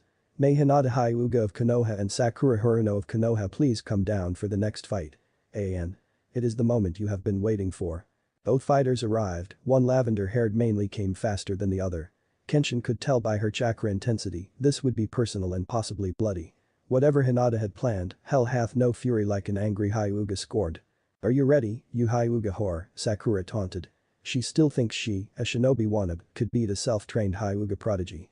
But Hinata was focused and never let anger cloud her judgment, she used it to her advantage. So, using her revengeful attitude, she would throw Sakura by insulting her and her Sasuke-kun come at me if you can, Sakura. Of course the pink-haired Haruno took the bait and charged forward with a kunai, attempting to slash or stab Hinata. The Hyuga adjusted herself into her Mizuju can internally counter her attacks, while have accurate attacks of her own. Attacks with accuracy, precision, and PAI and internal. As soon as Sakura was in her range, she countered. 2 hits, 4 hits, 8 hits, 16 hits, 32 hits. Hinata would have done 128 hits, but that would be too quick of a punishment. You like that you pink slut, well there is more in store for you, Sakura spit blood at Hinata's foot. Good, she has internal bleeding. Most likely mild from the amount of blood is that it. You're just going stop. Would you ever stop hurting Naruto-kun like you did years ago? The realization hit Sakura, the only reason Hinata became her friend was because so she could eventually get revenge on her. You bitch, you always loved that demon from the beginning. You were never my friend were you? I even thought about sharing Sasuke-kun with you so he could revive the Uchiha clan. Sakura yelled at Hinata getting up. Her eyes fuming. But her emotions were of an ant compared to the Kai Hinata was releasing. Don't you ever call Naruto a demon. Or say that I will ever be with that Uchiha traitor. The angered Hyuga yelled clarifying her anger at the pink-haired girl and present clan member. Hinata got into the Hyuga Juken stance and charged at Sakura at speeds to make Guy jealous. She hit her all of her Tenketsu in less than 10 seconds, 2 hits, 4 hits, 8 hits, 18 hits, 32 hits, 64 hits, 128 hits, 8 trigrams. Chakra judgment, all of the places where she hit her Tenketsu started to glow red and cross-connect. Sakura was put into a large amount of pain from the hits and now the glows burned enormously. Take that bitch, and now a little extra. Hinata hit her lower stomach with both her water and earth chakra. The effect pushed her back to the wall and blood began to pour from her mouth. The winner was clear, winner. Hinata Hyuga. The crowd clapped intensely, some out of fear, some out of amazement, and others out of pure gratitude. Hinata jumped back to Naruto, Hinata-chan that was amazing. He began to praise like a princess, because in his eyes, she was. Hinata blushed more darker shades as Naruto continued. Kiba interrupted and asked, why did you hit her stomach at the end? I studied medical ninjutsu, chakra control and anatomy with Tsunade. And by combining both my Mizu and Iwa Juken strikes, I left her womb barren. Everyone started to laugh like there was no tomorrow. Sakura always bragged about becoming Sasuke's wife and bearing his children, and now she couldn't. Said girl was currently being hauled away for severe blood loss from internal bleeding, a fractured spine, a large amount of broken bones, a broken jaw, and possibly mental therapy. As she was scurried away by medics, Masami asked, couldn't you have done the same effect with your Mizujuken? What's the fun in just giving her internal damage? With that, Naruto gave her a kiss on her forehead. The result was her creating a new blush shade and passing out. Same old Hinata-chan kid, you're up. He needs to focus more on the outside world other than his mindscape, thanks Kurama. Henshin called out to next two combatants, Mei Naruto Uzumaki Namikaze of Yuzushio and Yuaku Kaori of Kiri, please come down to area for the next fight. Both fighters arrived, but something was off about Naruto's opponent. She had a strange scent to her, a pleasant one, but strange. What else was strange was her battle outfit, if that was what you wanted to call it. Yuaku was around 17, with dirt blonde hair, hazel eyes, and wore a two-piece navy blue skin-tight suit, which revealed all of her feminine curves well, imagine Zero Suit Samus. Henshin began the match begin. The moment the match began, Yuaku made a tiger seal. Suddenly, Naruto smelled a strong pleasant scent. Another thing was that his heart was pumping and his opponent was very appealing to him. Kid. Snap out of it. Stop smelling from your nose and do what I tell you. The nine-tailed fox gave Naruto instructions. He began to stagger to his opponent. She pulled his face close to hers and when they were close enough, Yuaku had a kunai ready. 3, 2, 1 she went for the stab, but the blonde boy caught her hand and spoke, I see. You use jutsu that controls a person's pheromones against them to put them into a trance. Clever, but it relies on scent only. Naruto touched one of the seals on his arm, which only appeared when chakra was applied, and pulled out one of the demon's bane. Now you can retaliate and I skewer you, or you can give up the match, and I don't spend time cleaning blood of my sword. Naruto told the hazel-eyed girl. Proctor, I forfeit. As Naruto returned, he was congratulated by all of his friends, nice one Ni-san, good strategy Naruto-san, good tactics Naruto-kun. 65 minutes later. The compliments continued. Pretty soon the matches were finished. More ties than wins. At the end Kenshin announced, alright, great prelims. You will find out your opponents for the final round tomorrow, then you will have 1 month to train. Have a good day, the red-headed proctor disappeared in a swirl of water. So Hinata-chan was wondering if you would like TT to go on a, shush, I would love to. Pick me up tonight at 8:35. Okay, bye Hinata-chan, bye Naru-kun. As soon as Hinata went back to her hotel, Naruto was jumping up and down, constantly saying, I got a date with Hinata. In a sing-song voice. But his celebration was interrupted by Kenshin, Naruto, your Ka-san wants to see you right now. Naruto followed his scarred uncle to the Yuzukage building with Masami, where his Ka-san's shadow clones were doing the paperwork for her. Oh how perfect and simple it was. Naruto, there is something that all of us need to show you. We will have to take it outside. The family of Uzumaki Shushine training field, Kenshin had a strange white and silver ornate gauntlet and dagger. He simply spoke, Verdo, he struck the dagger through the opening on the gauntlet, a symbol glowed. A circle with rune symbols surrounded Kenshin, an armored figure shadowed behind him and fused with him. When the energy surge was done, in Kenshin's place stood a 7-meter knight with white and blue armor, a large shield and sword. What the hell? Naruto and Masami both yelled at the same time. Don't worry, that is Kenshin's Night Whistle. The Uzumaki clan is special not only because of their art of Fuinjutsu, Kinjutsu, or lifespan, but also the ability to become pact makers. Whenever a new Uzumaki comes of worthiness, a new item appears at the Yuzushio altar.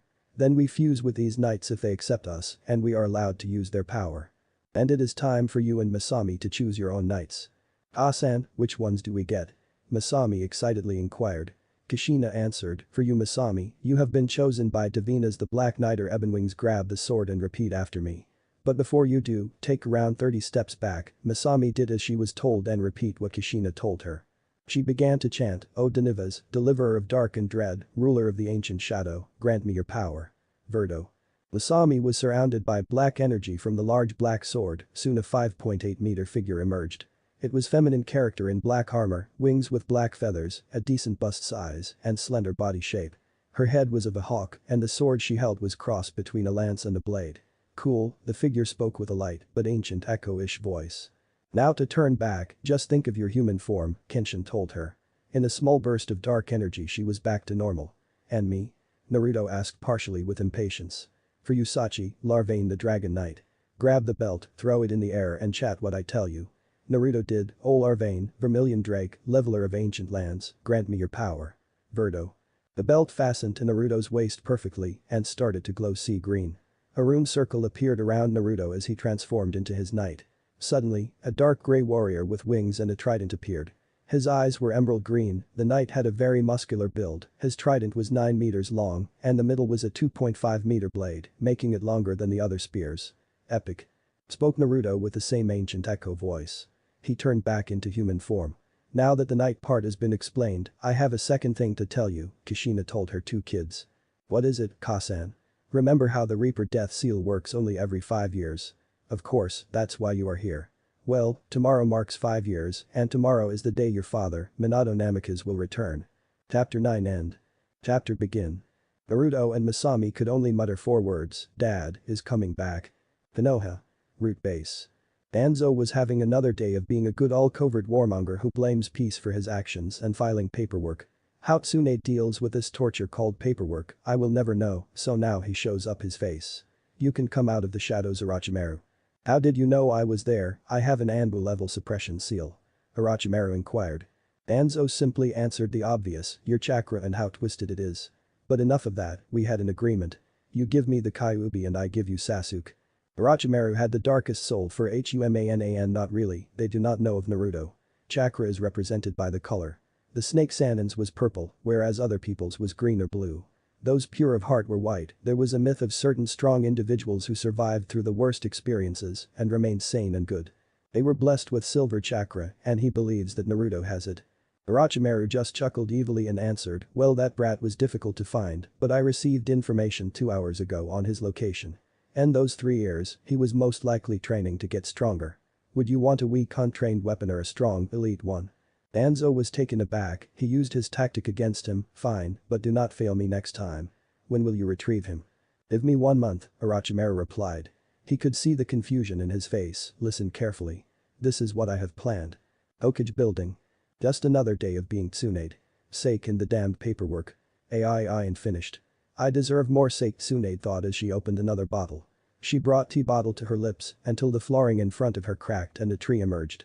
Inside the tree was a green and brown fox with yellow slit eyes. The fox astonishingly spoke, my name is Mori.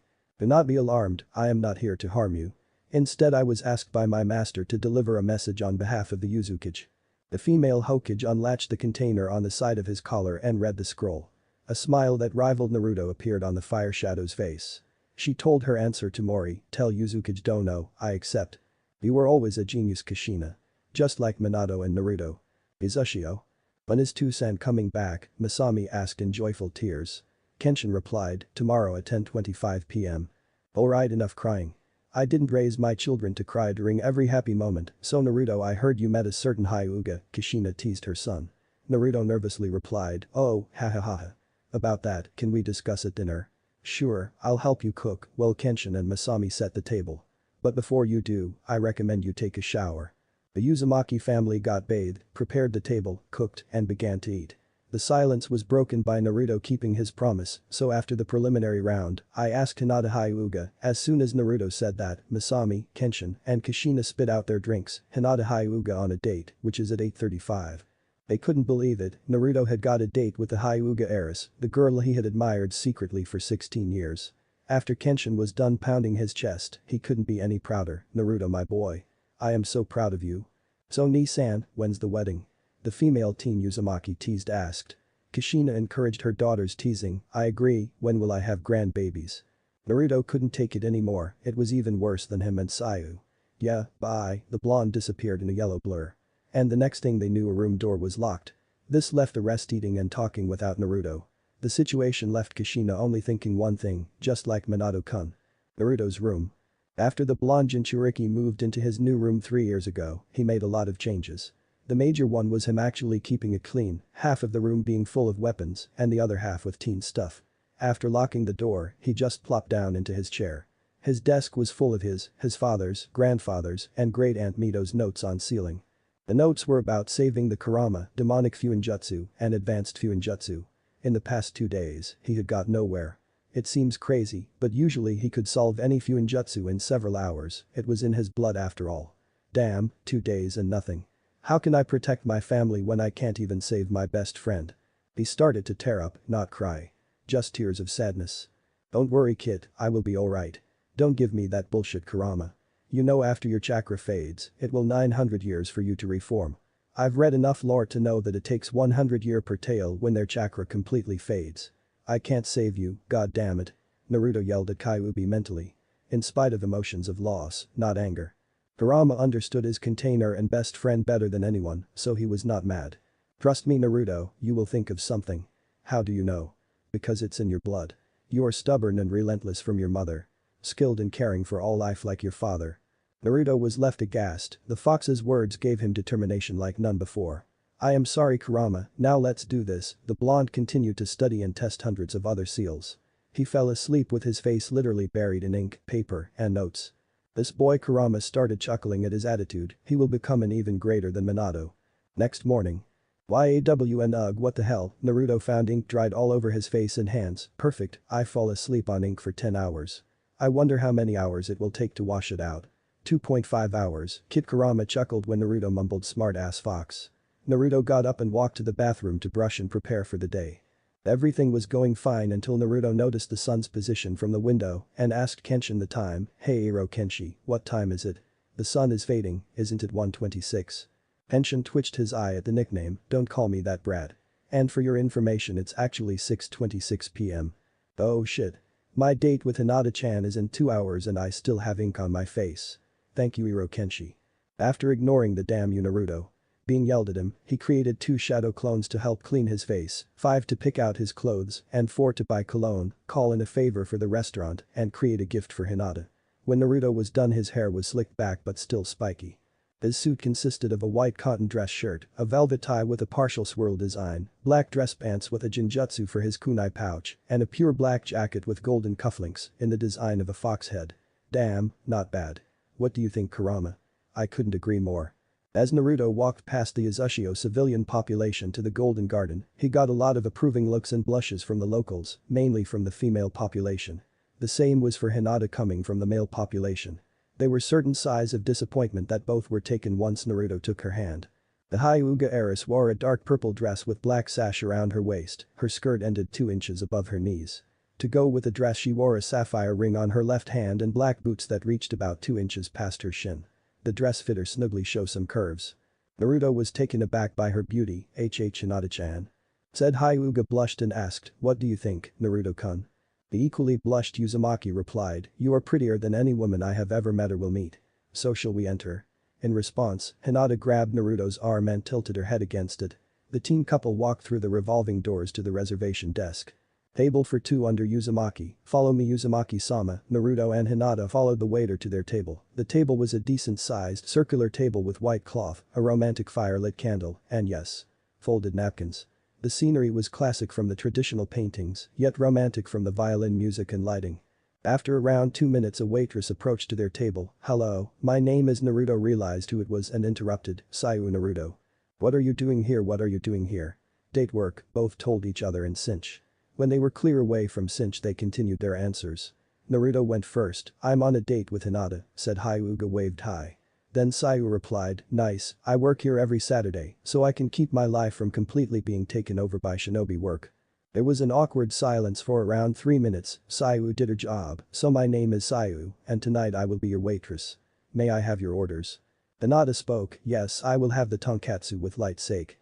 Then Naruto told his mint green-haired friend his order, I will have fish yakisoba with light sake also, Sayu collected their menus and left to tell the chefs. As she left, Hinata teased Naruto, what no ramen? I switched my diet. Ramen 24/7 isn't really healthy, Naruto informed his girlfriend. Naruto-kun, can I ask you something? Fire away, how did you survive the Chidori? I read the med report, the Chidori pierced through your lung, several arteries, and veins. From the amount of blood, you should have died, no offense. Naruto hung his head down for a few seconds, there is something though a lot of things I must tell you, Naruto began to tell his story about the beatings, Kurama, Kenshin, and Izushio. Hinata could barely hold back the tears in her eyes, eventually they came out. Naruto wiped them away, I didn't want to tell you because I thought you would think I was a demon, Naruto told her as his head was lowering after wiping the Hyuga's tears away.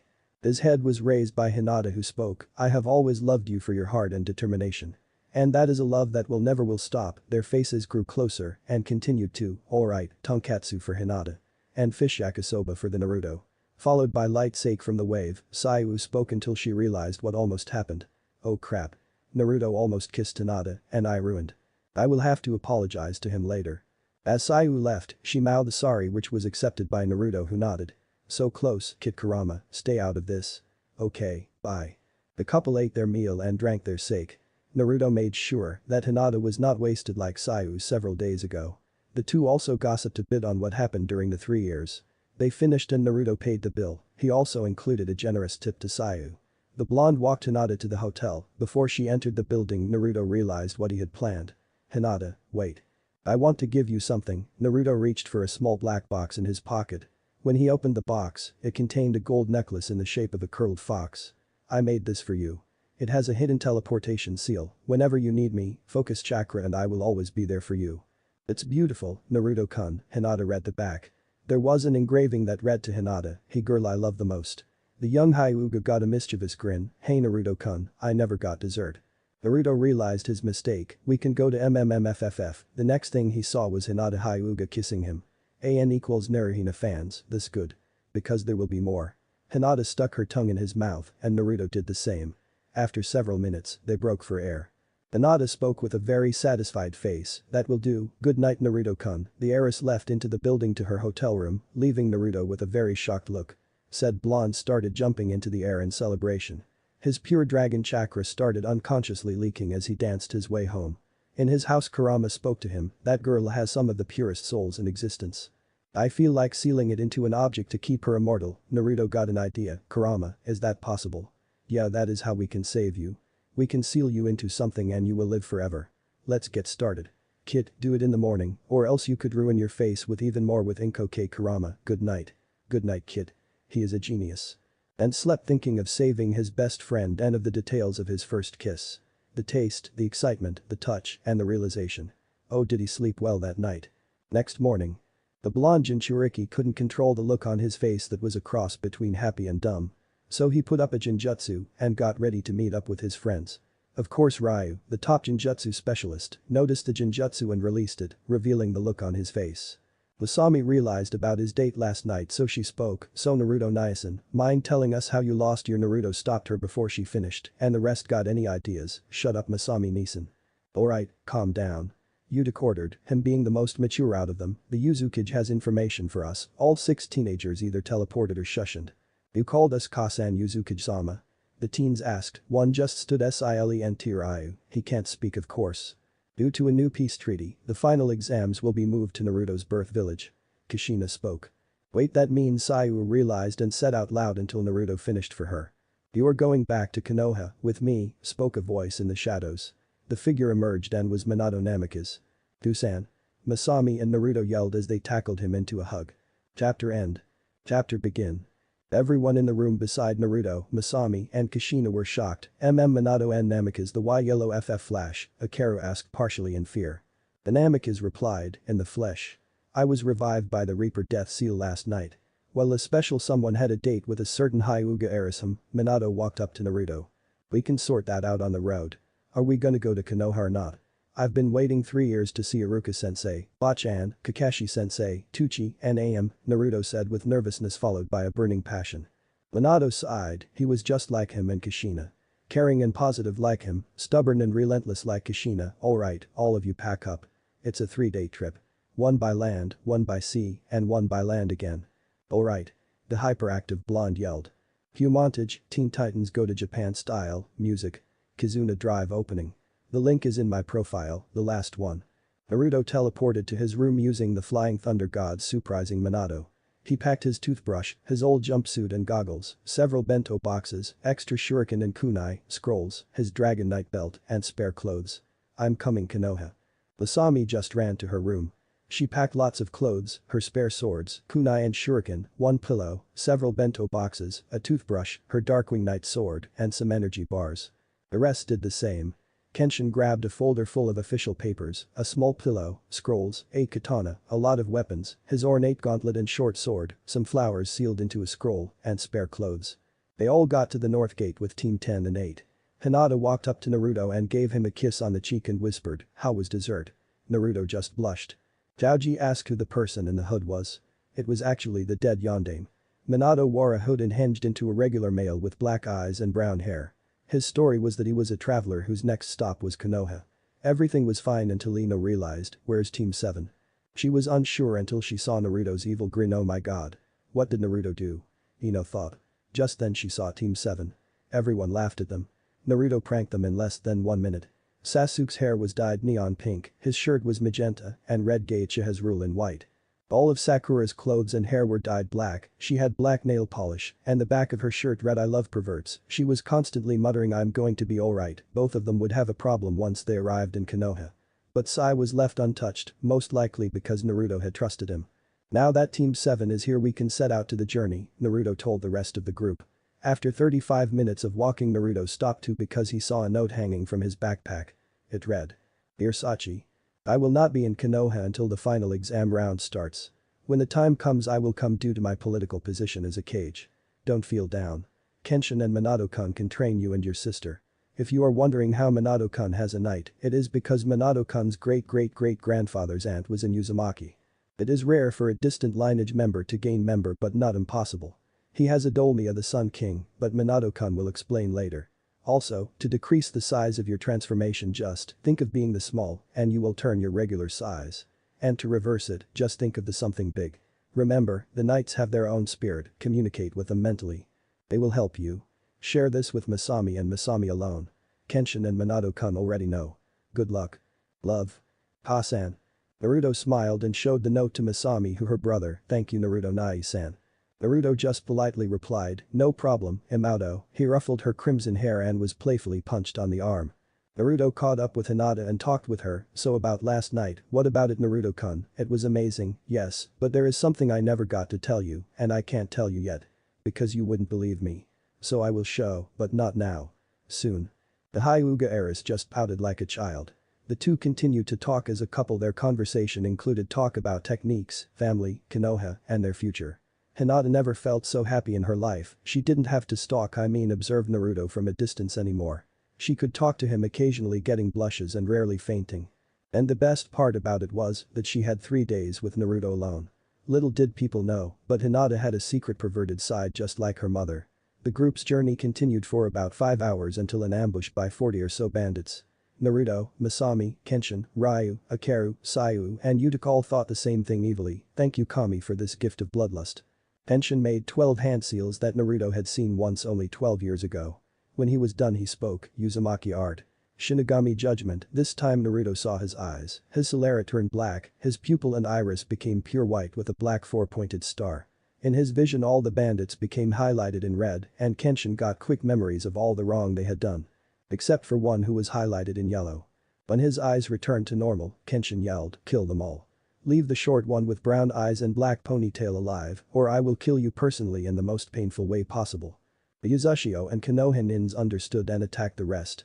Ino, Chaoji, and Shikamaru were doing their regular Ino-Shikacho tactic.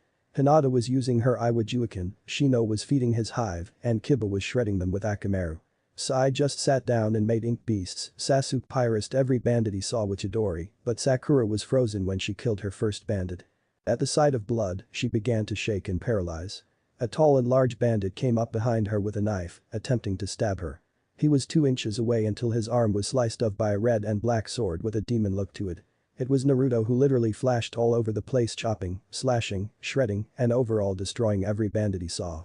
When a certain range of thugs was removed from existence, he walked up to Sakura, slapped her and yelled, "Get a grip. You're a shinobi so get your shit together." Sakura got up and fought, but didn't kill. Moving on, Masami and were flooding the place with air and water jutsu. Ryu captured the rogues in painful genjutsu, while Naruto, Kenshin, and Yuta killed them. Akaru used his acid style to get rid of all the bodies on the ground. Minato just stood there. Pretty soon, it seemed as if nothing had transpired there, they all walked up to the boy Kenshin had told to leave alive. Kenshin walked up to him and said politely, "It's alright, we not gonna hurt you. Tell us your name and why you are here." The boy replied, "My name is Idate Marino, I was originally a Konoha genin, but my sensei tricked me to stealing the Nidame's Thunder Spirit sword. My brother found me and was tortured and left for dead by my sensei. Next thing I know, I am a rogue shinobi. To survive I joined the bandits, but I didn't enjoy it." Something in Naruto's head clicked and he asked, "Marino? As in Ibiki Marino?" "Yes, he was my brother. He died in a fire after he was tortured by Aoi, my sensei, he's still alive and an interrogator in Konoha." We can take you there. Please do. Idate started begging until Masami got him up and told him, don't worry, we will. We are going there for the Jonin exams. My name is Masami, the blonde boy is my brother Naruto, the person with the purple hair is Ryu, he can't speak. The large kid is Ikaru, the one with the black suit is Sayu, the guy with his Anbato is Udik. And he rest are the Konoha teams. Ino, Choji, Shikamaru, Kiba, Hinata, Shino, Sasuke, Sakura, Sai, and Kenshin, and Autumn, Minato's codename, it's actually his true name reversed. Said ninjas and Traveler either waved or smiled, one certain raven-haired teen grunted. Idate smiled and told the group, you guys seem strong. There is a bandit camp, a half a kilometer. Do you think you could destroy it? Naruto was interested so he asked, how many bandits? About 150 to 200. Kenwai Idate replied inquired. He didn't get to finish due to the amount of bloodlust coming from the Uzushio nins. Naruto answered, you bet we will. On their way there Naruto and Kyuubi spoke in Naruto's mindscape. In his past research, he learned to alter the environment, so he changed it to a luscious forest with nearby lake and lots of rabbits for Kurama to chase. Kurama spoke to Naruto while Naruto was hanging upside down from a tree, kid, why don't you, Masami and Kenshin use your nights at the bandit camp? Naruto was confused why Kurama wanted him to do such a large overkill on thugs. True he usually did, but not with a 6.5-meter giant. Won't that reveal the Konoha teams of some of my powers? You need to tell your vixen of your night, is there a better way to? And it would make the Uchiha jealous as hell, so you can rub it in his face. The demon replied. After thinking for a few minutes the blonde spoke his answer, fine, but only because of my promise to Hinata, good. Tell your sister and that perverted swordsman. Also, if you and the vixen hook up in a tent or on the boat, you have my blessing. Naruto blushed as much as Hinata and yelled, Iro Kitsune. As he disappeared from his mindscape. Naruto told Kenshin and Masami about the plan, whom agreed. When the group got there, Hinata and the scarred perv, thank you THG for the name, scanned the camp for innocent people or hostages. When there were none, an evil grin grew on their face. The Uzumakis told the rest to stand back about 30 feet just before Naruto yelled, Hinata, this is what I wanted to show you. Kenshin struck the dagger inside the gauntlet, Masami's sword's wings popped out and Naruto's belt attached to his weight. All did their oath for the effect and yelled, Verdo. A rune circled each of the Uzumakas and they glowed and transformed into their knights. The rest of the group were shocked and one was very angry and jealous. Minato couldn't be prouder, his son and daughter have their own knights. Attack Naruto ordered in his ancient echo voice. The knights and shinobi did. Some of the bandits were wiped out by a shock wave as soon as they jumped on the campground. The Uzushio and Konoha nins were using their usual battle tactics, but two young twins were experimenting with the possibilities of their knight form. For a bit of fairness, they decreased their size to human height. It turned out that ninjutsu and kinjutsu were possible in their form, but only when they were at their normal height in knight form. Naruto used his Dragon Fang trident to stab and slash bandits with the occasional Rasengan. He used the pole side aspect, his agility and speed, to quickly recover from his attacks and continue to slash. Hinata thought he looked like a pole dancer, fine line. Masami twirled her knight lance like a bow staff and skewered the bandits with grace and ease. Along with several water jutsu, she seemed like a ballerina on water. Kenshin just continued to hack, slice, smack, and block with his silver saber and angelic shield. Unlike the twins, Kenshin's attack pattern was somewhat barbaric and relentless. All he used was strength, power, his blade, and reflexes. Which suited his weapons just fine. It took less than 10 minutes for the 200-person camp to be cleared. Idate was amazed. Not at the Konoha nins, but at the Uzushio. Primarily the Uzumakas, no one had ever seen something like. When the group stopped around 10:15 to set up camp they had some explaining to do. Naruto spoke up, if you can stop staring at us like we are freaks, then I can explain. The Uzumaki clan has been known for kinjutsu, fuinjutsu, their lifespan, chakra levels, and healing factors. One other ability was to become pact makers. Those chosen to channel the power of great warriors. But we are still human. Sasuke had enough, dope, I demand you give me that power. Naruto, Masami, and Kenshin just laughed at him. Masami spoke, 1. You aren't an Uzumaki, then Kenshin continued, must be chosen, finally Naruto, 3. Tell that to someone that cares. You can't do anything to me, because I am stronger than you and uncorrupted. Now if you don't mind, good night. We have to wake up at 6:30 to make up for the time we lost. They all put out the fire and went to their respective tents. The blonde Jinchuriki frantically checked his backpack for his tent, only to find that he never packed one. Naruto found his solution, one he did for 6 years straight, I guess I can sleep on the trees like in Konoha. Naruto Chakra climbed to a tree, he was midway until Hinata stopped him and spoke with a very dark blush, why UCC can SS sleep with me in my TT tent. Really? Are you sure I can? I can sleep without my shirt, Naruto said to his girlfriend a bit flushed. She nodded and replied, just give me a minute to change. She went into the tent and after 2 minutes, told Naruto that it was okay to come inside. When he did, Hinata was wearing purple pajama shorts with a loose nightshirt. The embarrassed Hyuga looked away with her head down and a blush on her face. The equally embarrassed Uzumaki was wearing black sweatpants with an orange line and a grey muscle shirt. It's alright Hinata-chan, you look beautiful. The couple got settled into their sleeping bags. Good night, Hinata-chan, Naruto kissed her and fell asleep. The entire time Hinata thought one thing, squeal Naruto-kun actually kissed me without me kissing him. Soon they both fell asleep. The next morning, Naruto's eyes peacefully awoke. He felt something soft and warm on his chest. He looked down to see the sleeping face of Hinata Hyuga. Disclaimer. I do not own Naruto, a Japanese guy does. I own the laptop used to create this. Before we begin I would like a moment of silence in the memory of Paul Walker. I finally watched Furia 7 and cried at the memorial part because I have a heart and tear ducts. So don't be flaming. Now back to the story. It was another day in Konoha for Tsunade. The civilian council was bitching, Sake was being drunk more than it could be bought, paperwork from hell was being finished, etc. She didn't want to admit it but when Konoha's economy went down, they started to get some sense knocked into them. Some not a lot, the Hokage didn't have to worry about anything for the rest of the day. Why? Because today was the day Naruto was going to return to Konoha. The busty blonde had waited years for this moment, so once an Anbu told her of Konoha's Jonin test candidate's return, she was ecstatic.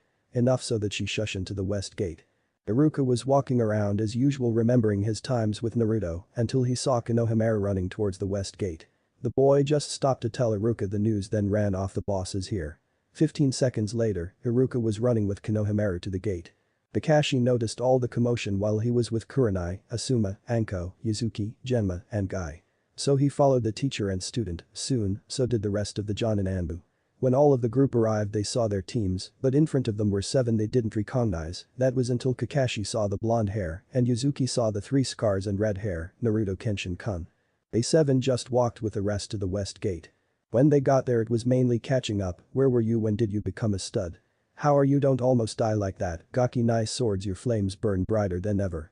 The blonde briefed everyone, this is Masami my twin sister, this is Ryu he's mute, this is Kenshin my uncle, these are my best friends Sayu, Udik, Akaru, and this is my girlfriend Hinata, Naruto said as his friends, sister, and uncle nodded wowed. Whereas Hinata kissed him on the cheek. Suddenly Kenshin walked up to Yuzuki and gave her the bucket of Lysanthes and hydrangeas. In return she slapped him, that was for almost dying on me, then she kissed him. When they parted, she spoke, that was for coming back Kenshin-kun. I heard about hate, don't worry.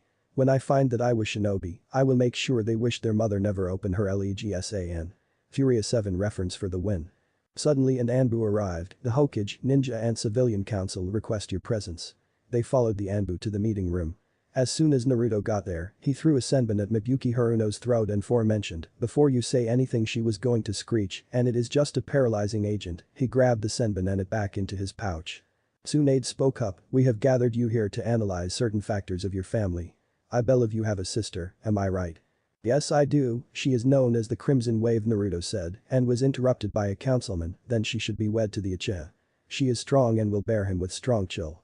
The temperature dropped when Naruto emitted Kai, picked up the same fat councilman, and yelled, never say that. I would rather die than ever let Sasuke touch my sister. I demand you put me down. Naruto just answered in a cold voice, 1. I am not the scared little boy anymore and 2. Nor am I a Konoha shinobi, 3. As primary heir to Uzushio, I can easily wipe out Konoha when I turn 17. 4. I will drop you, but only because of our peace treaty in 5 weeks. Tsunade broke the tension by informing, because of you being the last living Namikaze, you can either rejoin Konoha or transfer all of the Namikaze asset rights to yourself and Uzushio. The Jinchuriki dropped the fat civilian and thought for a moment, then said his answer, sorry Hokage Dono, but I am staying where I belong. Plus I have a clan to revive at this the civilian council, Danzo, Hamura and Kaharu grinned until, with a girl I love and only her.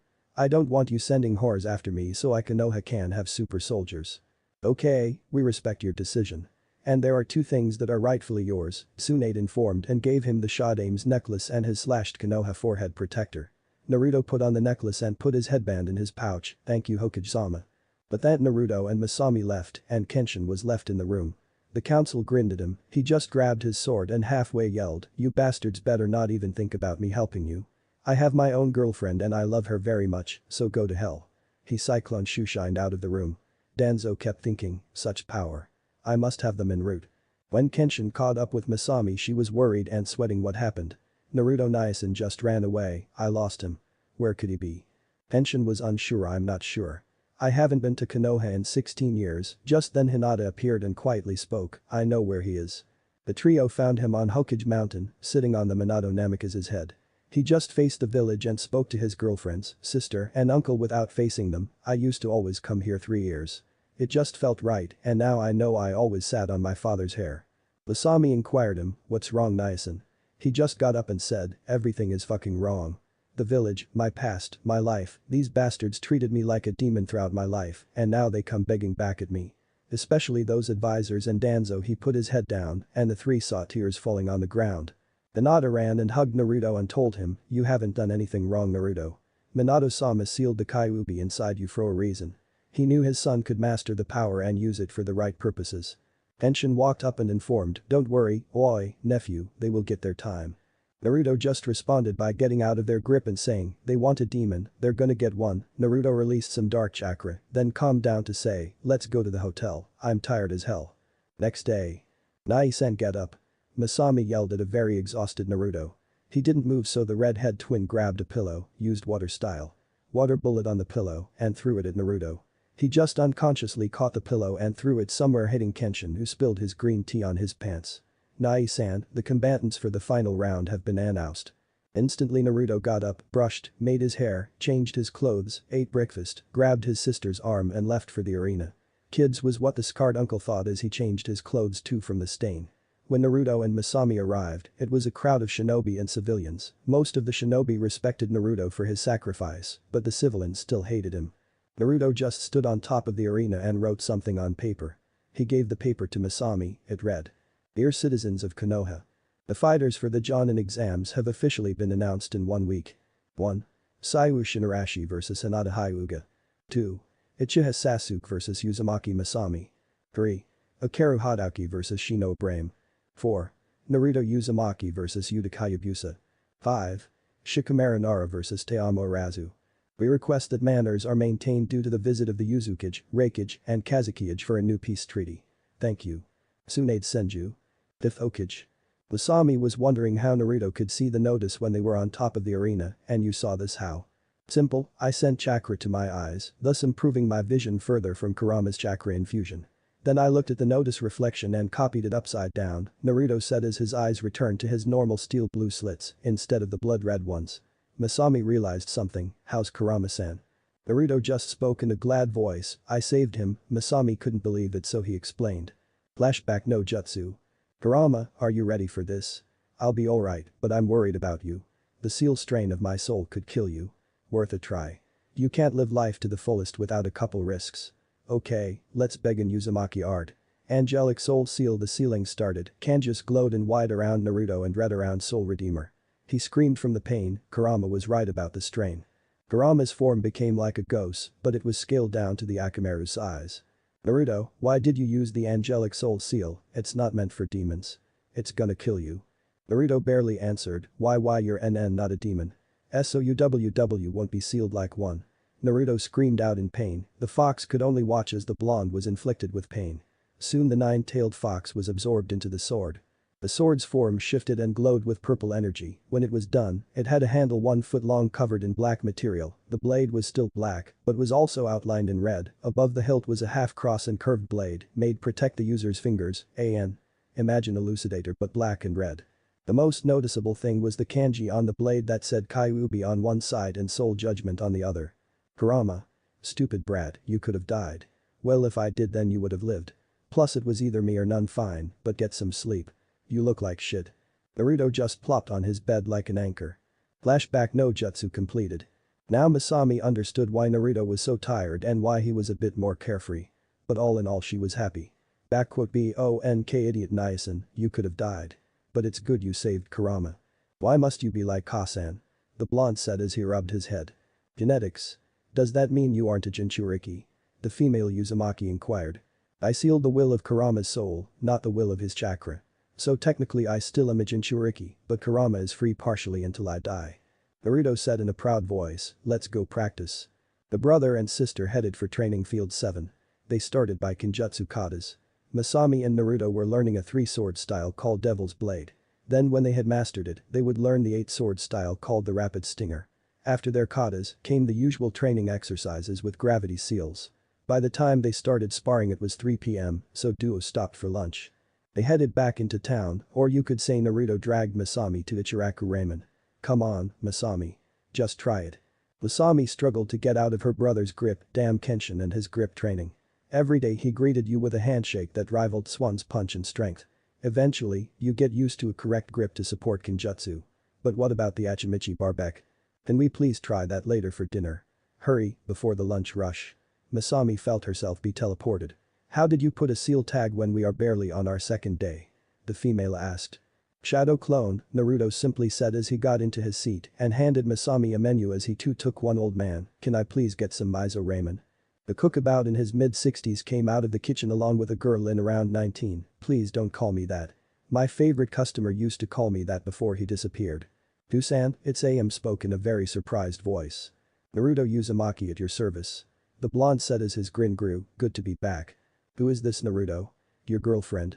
AM sat in a slight tone until Naruto spoke, that is my sister, Masami, AM-chan. Said sister waved high, with a faint blush on her cheeks, can I have 5 spicy shrimp ramen? You're Naruto's sister, that much I can tell, AM took their menus and told her father, Tusan. 15 miso ramen and 5 shrimp ramen. When their ramen arrived, it was piping hot, just the way the Uzumakas liked. Naruto began and was on his 3H bowl, while Masami hesitantly took her first bite. Instantly she realized why Naruto always came here. Said blonde noticed this and asked Tucci for 10 more shrimp ramen. When they were done Naruto commented, thank you AM and Tucci for everything. Can I request something? What is it Naruto? Tucci asked. Naruto just replied with his famous fox grin, I would like to request you to move Ichiraku Ramen to Yuzushio in honor of the Uzumaki clan. AM and Tucci's eyes were big as saucers, this was too much for them, also, the Uzukijin Yuzushio would be happy to present you with a 5-star gourmet kitchen and a staff of waiters, waitresses and chefs provided by Yuzushio. We accept. Thank you Naruto. Tucci continued to thank the Jinchuriki, while AM gave him a sisterly kiss on the cheek. Naruto suddenly remembered what he had planned since he was 7. I also have payment for all the ramen you gave me, Naruto handed them a scroll. Nah, when he opened it, Tucci fainted from the amount of money. Naruto, this is over 300,000 ryo. How did you get this? AM asked as Naruto rushed to catch the girl's father, but he managed to respond, I saved up. I promised you and your father that I would repay you, and I always keep my promises. I wish you a good evening. With that Naruto disappeared in a yellow flash. When Naruto got home, his sister was dressed in a very nice red dress, Nai-san, where were you? I was training. I don't care. We have plans with Hinata, Sayu, Udik, Akaru and Kenshin. Masami's eyes were on fire and he was overwhelmed by an endless rant. Imauto. I'm just wearing a henge, release. Naruto transformed from a sweaty training suit to a classy tuxedo blonde with gelled back hair and gold cufflinks, so, ready. The redhead female just smiled and spoke as she grabbed Naruto's arm and walked outside, okay, but you're paying. Damn you Akaru. Next morning 6 days later. Kid, the match is in 1 hour. Get your ass out of bed and go get ready. Your sister and uncle left 45 minutes ago. The Kyuubi shouted at Naruto whose eyes opened pure crimson and he was a blur of red, black and yellow as he got ready. He was wearing his usual shinobi outfit but on his right bicep was his Yuzu headband due to him wearing his Konoha one on his forehead to signify his anger towards Konoha. Not bad. This is something I should have done long ago. Careful with that chaos chakra Kurama warned him, Naruto might literally kill himself if he doesn't calm down. Even a shinobi must know his limits to surpass them. Okay, let's go. Naruto yelled and he ran with speed enough to make the Raikage Angelus. Midway, his body bursted with red lightning, an. Imagine reverse flash because respectfully I think red lightning is cooler than yellow. The crimson speed seal work Naruto thought as Chibi Naruto did his happy dance in the mindscape, causing Kurama to an fall. He ran with such speed, Naruto was there in less than 25 seconds, when he arrived ran in circles to make a cloud of smoke. Suddenly a pillar for fire erupted and out of it was Naruto standing on Gamabunta. Gaara was Styock just like every day, but he was relieved Naruto was safe and here for the Jonin exams for him to view Naruto's growth. Kushina was pleased with Naruto's choice of headband placement. The Raikage freaked out when he saw the yellow flash using his speed technique. He got up and yelled, how the hell are you still alive and how do you know my jutsu? Naruto just calmly dispelled Gamabunta and yelled back, right family but wrong generation. And as for the red lightning, it is my crimson speed seal. Otherwise, hello, my name is Naruto Uzumaki Namikaze and let's get this party started. Most of the travelers and shinobi from foreign villages cheered because they recognized him as the Crimson Cyclone. But the villagers from Konoha tried to boo, but they found demonic eye directed precisely at them. Gemna appeared and Naruto left into his seat. May I have your attention? Can Hinata Hyuga and Saiyu Shinarshi please come to the field for the first fight? Both combatants came to the field in an instant. 3-2-1 fight. Hinata activated her Byakugan and Saiyu quickly weaved seals. Water style. Dragon bullet. Saiyu shot small pellets of water at Hinata, who used her Mizujuiken to gather all of the water-infused chakra and redirect it back at her. Thankfully it was a single projectile so Saiyu managed to dodge.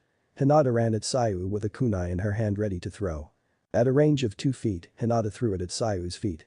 Saiyu looked down to avoid the hit, which gave Hinata an opening. The Hyuga swiftly punched Saiyu in her sternum, effectively knocking the wind out of her and pushing her back 17 feet. Shit, that hurt. I don't think my ribsage can stand another hit like that, Saiyu thought as she barely regained the oxygen she lost. This is my last chance, otherwise I'll pass out from chakra exhaustion. Water style. Shark tsunami. The water level started to rise up to 6.5 feet. The crowd thanked the builder who chose to build the crowd seating area 7 feet above the battlefield. Along with the water level, sharks started to form. It may not seem like it, but she was freaking out. Her mind was flooded with panic, but she realized an answer. As the water and sharks headed for her, she used her Iwajuiken to create a thick fracture in the ground, which caused all the water to empty into the fissures. The sharks poofed away and Saiyu passed out from chakra exhaustion. Genma called out the next combatants, Mei Sasuke Uchiha and Masami Uzumaki, please come to the field for the next fight. Said fighters came almost instantaneously, took around 45 steps back, and got into their Taijutsu stances. Masami recognized the Uchiha's interceptor Taijutsu style and adjusted herself into the Guardian Dragon stance. It was the opposite of the Warrior Dragon, this one required both leg and arm endurance and strength. The user had to quickly block while countering if possible, and with thousands of combos and patterns, it was a difficult style to learn. But Masami managed to along with Naruto, who favored the Warrior Dragon and amped it using his chakra. Sasuke ran at Masami with his left hand flat pointing at her with his thumb curled on his palm, the style was similar to a spear. As he struck with brute force, the Uzumaki easily dodged. One of the hits struck the ground and left a hole around 3 inches. Shit, I can't get hit by that. I need to go against Nai-san and get revenge on this bastard. Masami thought as she was determined to win against the traitor who almost killed her brother. She prepared several hand seals and yelled, water style. Barracuda torrent. Chakra seemed to drift through the air and then water started to appear from the air. In the water formed thin, long fish with razor-sharp teeth and swam to attack Sasuke who was submerged while Masami was standing on the water. Sasuke quickly swam up, jumped and used a familiar jutsu. Naruto quickly recognized the hand seals and warned his sister, Masami, he's going to use Chidori. Get out of the water. But it was too late, Sasuke dived down arm first and yelled, Chidori wave. The lighting flowed through the water, causing the Barracuda to be destroyed, and Masami was electrocuted. She fell once the water faded, but stood up, from her posture, the electricity numbed her left leg and right arm and shoulder. She grabbed made one hand seals, just then Sasuke was in front and the sound of multiple birds chirping filled the air. Chidori, Sasuke just spoke in a cold voice. His Chidori stabbed the female Uzumaki in her stomach, blood started to pour from her mouth and wound, her figure fell and Sasuke just spoke, how about that bitch? Naruto could only witness in horror as his sister was stabbed by the very same jutsu that almost killed him. He had had enough, he released his chaotic chakra subconsciously as he sped towards his sister. His body emitted kai that made the Kyuubi look like an ant. The blonde's eyes became crimson red like usual, but his sclera, whites of the eyes, turned black. He ran towards his sister, but Sasuke blocked him. That resulted in Naruto throwing a right hook which broke the Uchiha's jaw and sent him back several feet. The male Uzumaki made around 45 hand seals at very quick speeds and set a jutsu angelic sealing art. Transfer of burdens, the area started to fill with pure white and silver chakra. The feeling was warm and cozy, angelic some would have said. Masami's blood flowed back into her body and she gasped as she regained consciousness. The redhead looked around and saw her brother, Nai-san, you used that jutsu didn't you?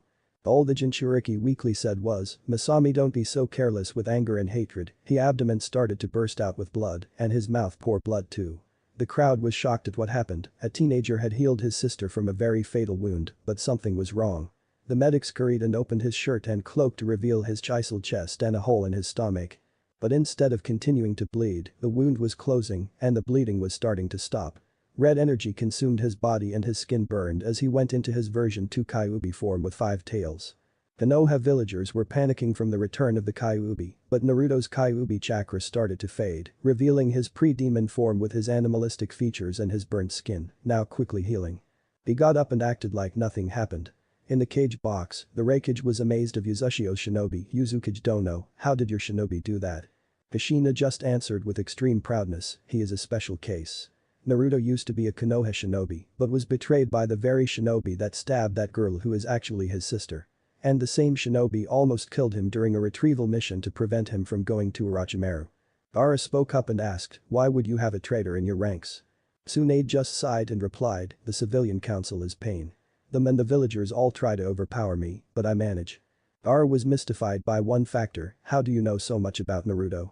Kushina just grinned and answered, because I am his mother Kushina Uzumaki and he is the heir of the Uzumaki clan. A mother cannot be a mother without learning about her son. And Gaara-san, Naruto has told me about you, thank you for helping him during the retrieval mission. Glad to help, but I should be thanking you and your son. He saved me from myself and helped me befriend Shukaku. The Sand Shadow spoke with a now common smile, I think the next match is about to start. Back on the field Genma got out of his stupor and yelled the names of the next 2 combatants, Mei Uta Hayabusa and Naruto Uzumaki, please come to the field. Naruto was already there and just got into his usual Fox Fang Kinjutsu stance, with his new Soul's Judgment. Udik just calmly walked and grabbed his oversized Zanbato, I guess this battle will decide Yuzushio's best swordsman, Naruto-san. Naruto smiled with his blood-red demon eyes and spoke with a voice that partially scared Udik, I guess so Udik-san. So don't expect me to hold back. Naruto ran at Udik with white-hot fury and swung at the Hayabusa's feet, who jumped and brought down his Zanbato vertically. The blonde horizontally flipped aside and used a jutsu, wind style. Gale wall. The wind picked up and as it did, Udik felt the wind hold him like an invisible prison. In front of him was Naruto preparing to slice him. Just then Udik used his own jutsu, earth style. Headhunter, the calm swordsman disappeared into the ground, Naruto heard movement in the ground, but when he realized it, he was in the ground. Udik grinned with victory until the blonde poofed. It was a shadow clone, and when Udik realized it, he was grabbed by 2 Narutos, while one was running at the 3 at full speed.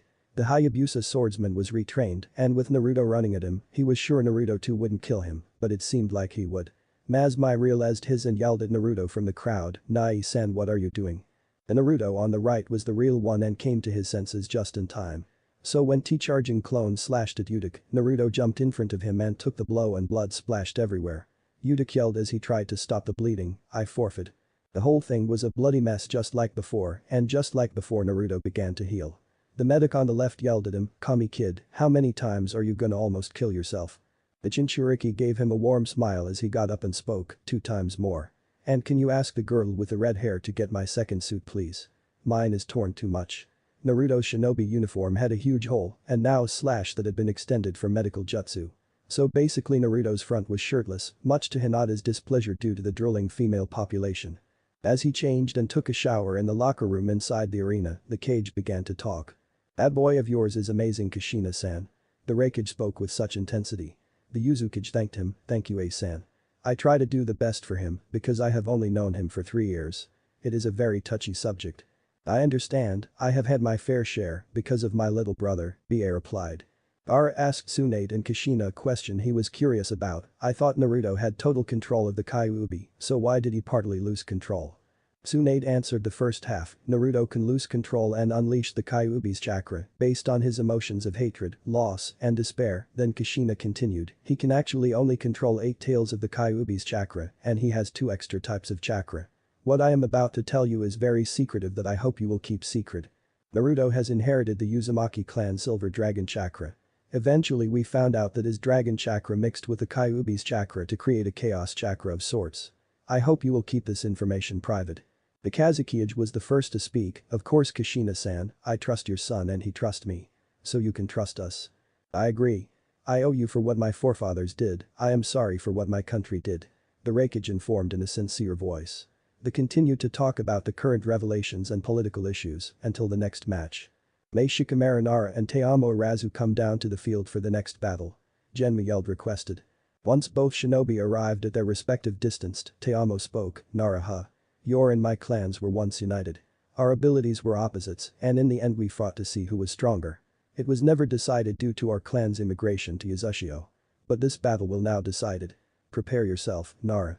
Shikamaru just sighed and said his trademark phrase with its usual boredom and laziness, "Troublesome, why do I have to get caught in this clan dispute?" Nara prepared his family jutsu, shadow imitation. Shikamaru's shadow began to reach toward Teamo, who made hand seals of her own, threw several kunai with seal tags onto the sides of the lower area and informed him, "This is my bloodline, solar style." Blinding glare. The kunai started to emit light which caused Shikamaru's shadow to dissipate. The lazy Nara took note of the events. "As long as those kunai are on the wall, I can't see or use my jutsu. I packed around 3 explosive tags, but if I use them I might injure some of the audience, troublesome." In his mid Shikamaru calculated the precise angle, velocity and distance to throw the explosive kunai that would destroy Teamo's kunai. The shinobi thought that Shikamaru literally blindly threw the kunai judging from the sound, whereas Konoha's shinobi couldn't tell crap. He triggered the 3 kunai that had landed 5.2 feet in front of the wall and a quarter foot into the ground. Everybody heard an explosion as the light started to fade. Teamo commented at her distant cousin with a surprised voice, 3 minutes and 17 seconds. "You are the second person to break through my blinding glare, but your calculations were wrong. The kunai should have gone 7 inches deeper. The explosion destroyed some of the wall. Your clan uses yang release, whereas mine uses yin. I see what you meant by opposites," Shikamaru said as he relayed all the information he gathered, "but did you see through the light?" Teamo grinned, "Simple, the Arazu clan's eyes have adapted to extreme light intensity. The lens in our eyes can safely allow us to see through extreme light and ultraviolet light. Not only is it useful but also beautiful, because we can't see colors that normal people's eyes would filter out." She put on strange white gloves and prepared 5 hand seals. Shikamaru did the same, but he was preparing shadow stitching instead. As the warping shadow reached, the Arazu female yelled her own jutsu, solar style. UV pierce. The beam of light came from the sky and focused on Teamo's hands and blasted toward Shikamaru. Suddenly Shikamaru felt his hand burn with a very strong heat. The blast continued for only 1 second then stopped. When Shikamaru saw his hands, they had 3rd-degree burns and were charred, but also he could feel them. Naruto and medic Nins came down to inspect the wound. The medic on the left told Naruto and Teamo about the Nara's injuries. "Well, he has 3rd-degree burns on his palm, fingers and some of his wrist, and says he can't feel or move his hand." "Damn it, Teamo, you melted his tendons and nerves," Naruto slightly scolded. Teamo looked down, "Sorry Naruto-kun, I guess I pushed too much chakra into the jutsu." "Ah shit, this is gonna hurt." Angelic sealing art. Transfer of burdens. Shikamaru's injuries rapidly healed and he could move and feel his hand again. Naruto was cussing enough to make a sailor proud as his hand was burning but still healing. The same medic from before just quietly said, "I might as well quit." "Hit, I need to discuss something very important with you," the Kyuubi requested Naruto from his mindscape. "Mindscape? Alright, what is it, Kurama?" the blonde asked in a cheerful voice. "Well, I reviewing your DNA and body details to ensure the sealing hadn't affected you, but I found 2 interesting things. The first is a gift from your pact. If a Uzumaki gains the pact of the Dragon Knight then they receive a gift, it is called the Dragon's Eye. It is a bloodline that allows the user to see others' true self and emotion. But over time it has evolved and now you can see thermal signatures and an X-ray vision of sorts. It pinpoints the body's vital organs and pressure." "Whoa, when the hell did I get so lucky?" "Let me finish, Naruto. I checked your chakra networks for abnormalities. And I found that you actually have 2 chakra networks. One for your regular chakra and the other for your chaotic chakra. Your chaos type was becoming unstable, so your body subconsciously created a Toon chakra network.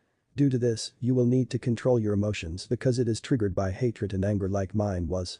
Otherwise you are a tip-top shape." "Damn. Thanks for the heads up, Kurama. Oh, by the way, how's the new home?" "Pretty cool. I was experimenting and may have found a way to gain entrance into the physical world without me being summoned, but it is only in my human form." "Nice, I have to go. But we can talk soon." "Bye." Naruto faded from his mindscape. This left Kurama happy about things. Well, it's nice to see he is focusing outside of his mindscape. While Naruto and Kurama were discussing about Naruto's 2nd chakra network, the fight between Shino and Ikaru began. Presently it seemed like Shino was about to win the fight. Naruto asked a Kumonin next to him named Amoy on how the fight began. He explained on how Shino baited Ikaru on calling him fat just like Chaoji. So Ikaru rushed in using his acid style, clumsily attempting to slow him down. He managed to burn him on his abdomen, but Ikaru was spored with one of the Aburam clan's parasitic insects. The black neural beetle was currently attached on Akaru's neck, trying to attach to his spinal column to control his body. Battlefield. This lump is starting to hurt like hell. I give myself about 2.5 minutes tops, Akaru said as he lost feeling of the pinky, ring finger, and middle finger in his left hand. Not only would the effect take longer, but the hot Aoki used too much chakra in the taunt, so his body couldn't fight the parasitic effects as strongly as it could. Shino just casually stood and spoke, "You rushed into the battle without being logical and focusing on your opponent. Your mistake was the cause, and this is the effect." The Abiram reached into his hood and took out an object with a chain. He strapped the object to his wrist and let the chain drop. It was a bladed chain, about 9 feet long, and had a seal on the base of the blade. It was a kanji for melt, and something told Akaru it had a coating or ability related to fire or acid. The hooded shinobi twirled the chain around him similar to a bow staff. With a very fluid movement, he threw the blade at Akaru, who barely dodged. When the stray blade hit the ground, it made a sizzling noise, and the ground was singed with a light green substance. "Acid, why couldn't I be fire?" Akaru complained to himself as he threw kunai and shuriken to block the chain blade. All of the projectiles the hot Aoki threw instantly melted upon impact. As they gained an idea while hiding behind a boulder, Akaru charged at Shino with his new jutsu, acid style. Enzyme fist. Akaru attempted to stab or punch him. By the sound of the jutsu, Shino knew he had to dodge the jutsu. He began to flip with agility no one had expected except for Kurenai. At the precise moment, he grabbed his blade and stabbed Akaru. The chubby boy faded into a puddle. Shino realized it was a water clone, a chakra signature appeared above him, so he jumped back. Crash.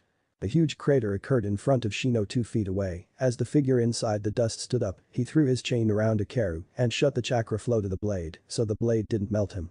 Nonetheless, he was captured and had loss. Shino walked up to Akaru and removed the beetle as Genma announced the winner. Shino Abiram. The crowd cheered once again, but this time it was the foreign visitors too. Because Shino had won fairly without trying to completely kill his opponent. True, he had his moments, but he didn't sap out his chakra in an instant or use his chain to melt his. The crowd settled down. Genma announced the new combatants in order: Teamo Arazu vs Naruto Uzumaki, Shino Abiram vs Hinata Hyuga, and Sasuke Uchiha vs the winner of the first fight. Naruto and Teamo instantaneously got out of their seats and shushed into the field for the next fight. 3-2-1 fight. May the fight between Naruto Uzumaki and Teamo Arazu begin. Genma announced and quickly got off the field. He had enough sense to know not to bluff this battle with collateral damage. Once the special Jonin was off the field, one distinct cry was heard, solar style. Heat wave. A wave of intense thermal energy was projected towards Naruto. Teamo's jutsu used a massive chakra and her bloodline to repel Naruto back, so his kinjutsu and taijutsu couldn't reach her, and the heat would make it difficult for Naruto to use a jutsu of his own. Luckily, the blonde knew how to counter the Arazu's jutsu, dragon style. Roar of the wild. As he took a deep breath in, his dragon chakra gathered around his figure. And with a robust burst of energy, he roared greater than the Kyuubi on a bad day. This massive amount of dragon chakra caused the heat wave to fade into a cool breeze. "Don't tell me you used your ace card already, Teamo-chan," Naruto mocked as he unsealed his demon's bane katanas. "You wish," Teamo replied as she grabbed her own twin kadashis and put them reversed and edged at her arm. The Jinchuriki ran at Teamo with a standard Yuzushio Kinjutsu style, so he wouldn't hurt her too bad. Both blades clashed with sparks from the blurred impacts. Most of the slashes and swipes were countered by each other. Naruto ran at the girl and swiped her legs, who jumped and did an axe kick at Naruto. Said Uzumaki blocked the kick with his arm and threw it away, then after he countered, he jumped back on his palm. Golden dance of the crescent moon. Naruto yelled as he turned into a golden tornado of blades.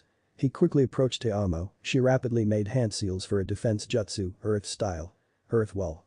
A chunk of mud and rock around 2.5 feet thick erupted between the two combatants, so Naruto's kinjutsu technique slashed through the wall. Teamo asked, "Going a bit over the top, are we?" "Sorry, but I am in a bit of a rush to finish this so I can kill a certain gay emo bastard," Naruto replied as his eyes shifted.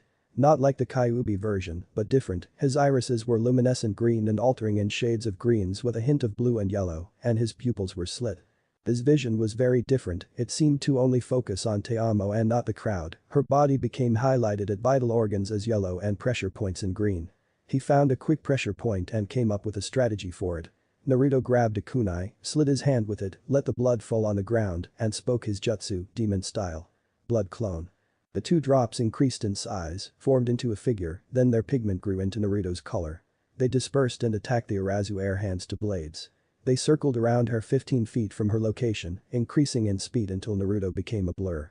The blur developed into red lightning. Teamo realized he was using his crimson speed seal. Should I let him use his seal? And now he could strike from anywhere. The red lightning continued, quickly increasing in speed. Suddenly two blood clone appeared from the lightning and attacked Teamo. The first attempted to hit her with a palm hit, but Teamo stabbed his hand. Then a fear came over her as she looked at the effect of her counter. The clone's hand regenerated after a small spill of blood. The clone took the time to kick her knee, then topple her over. Once he dived at her for the final strike, Teamo grabbed her Kadashi and stabbed the clone in the heart, which instantly dissolved into a red mist, so a fatal hit is needed to force dispel blood clones. She ran at the last one, who threw a punch. She caught it with her hand and used her Kadashi to deeply slash the clone's chest. As the young nin got in position to attack her opponent, the red lightning disappeared. But Naruto. Kurama, are you sure this will work? Naruto asked his tenant.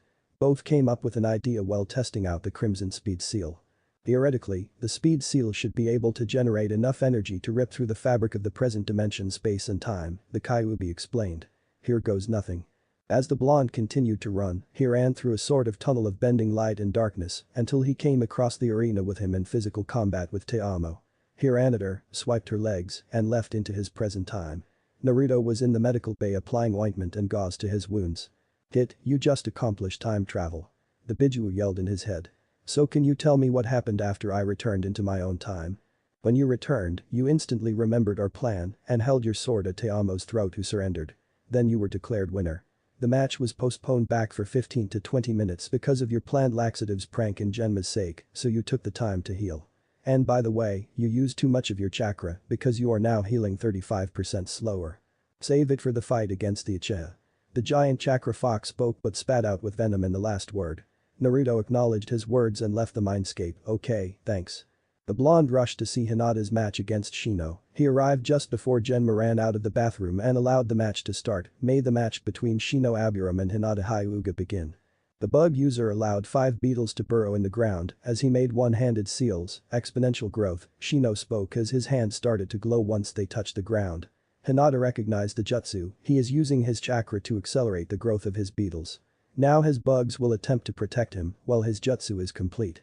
Hinata's hypothesis was correct as his bugs formed into 6 clones of Shino, each with their own chain blades. Once the clones surrounded her, all of them spun and threw the blade at her. She ducked, Matrix style, and grabbed 2 of the blades and pulled on them. The effect was the 2 bug clones forcefully pulled into each other and crashing, simultaneously dispelling them. One of the clones threw his blade after the first 2 dispelled, but when the blade hit the ground, Hinata noticed the melt seal was gone. Once she stabbed the clone with a kunai, the Hyuga informed her teammate of what she had discovered. Only your chain blade has the acidic ability, doesn't it, Shino-san? Sadly, my clan sealer's logic was incorrect, and fortunately for you, the acid transference seal does not copy, Shino spoke as he poured more chakra into his jutsu. Hinata took this to consideration as she finished off the last clone with a quick water jutsu, water style. Brine needles, small senbon shot out of Hinata's mouth and hit the clone in many places, dispelling it. The Hyuga looked around and saw a glow from the ground that indicated Shino's jutsu was almost complete. She instantly punched the ground, creating multiple deep fractures that shows 5 red cocoons with yellow streaks, water style. Water clone, Hinata yelled as 4 more clones appeared. All took out projectiles and threw it at the cocoons, allowing their gooey contents and premature beetles to spill, now dead. Shino was about to take out his chain blade, but found 2 fingers pointing at the back of his neck. Surrender, Shino-san, you are out of chakra and defenseless, Hinata Hyuga spoke with a firm voice, still soft as silk. Shino Aburam, forfeit, said Shinobi spoke as Hinata was announced winner. She ran to her friends and literally jumped into Naruto's arms as he kissed her. That was awesome, Hinata-chan. You are awesome. Hinata started to blush 50 shades of red as he continued his praising. It was in 4 full minutes as he stopped. So Naruto, what was that second streak of lightning during your match? All of your clones were dispelled and you never made any extra, Ino asked the blonde as he explained to his friends, that was me from 7 minutes in the future. With enough speed and focus from my crimson speed seal, the user can literally break through the fabric of space and time. How I see it, time is a road. With enough precision, you can take a detour to a different location. Everyone's jaws were hanging and their eyes were saucers, even his own teammates. Finally Kiba spoke up, you genius bastard. You can literally change history. Go into the past and help the Shodaime Hokage kill Madara Uchiha. Kiba, it's not as that simple, Naruto interjected explaining his logic, it requires much time, focus and speed. It took 675 miles per hour to travel back 7 minutes. Plus even if I do manage to, it would completely change the space-time continuum. I may not even know my family or may cease to exist. Time is very delicate. That is why I've only used it once. Oh, well. Maybe in time you can get even faster, Kiba hoped. Oh shit, I forgot, Naruto, it's your match against Sasuke. The blonde's eyes quickly changed crimson, his whiskers started to define, and his voice changed. Thank you, Kiba, now I get the revenge I have been waiting 3 years for. The Kyuubified Naruto spoke as he shushed into the field, where Sasuke stood with an arrogant smirk. To annoy the Uzumaki even further, the raven-haired bastard boasted, you should just quit dope. You got lucky 3 years ago, so you might as well me those swords and forfeit.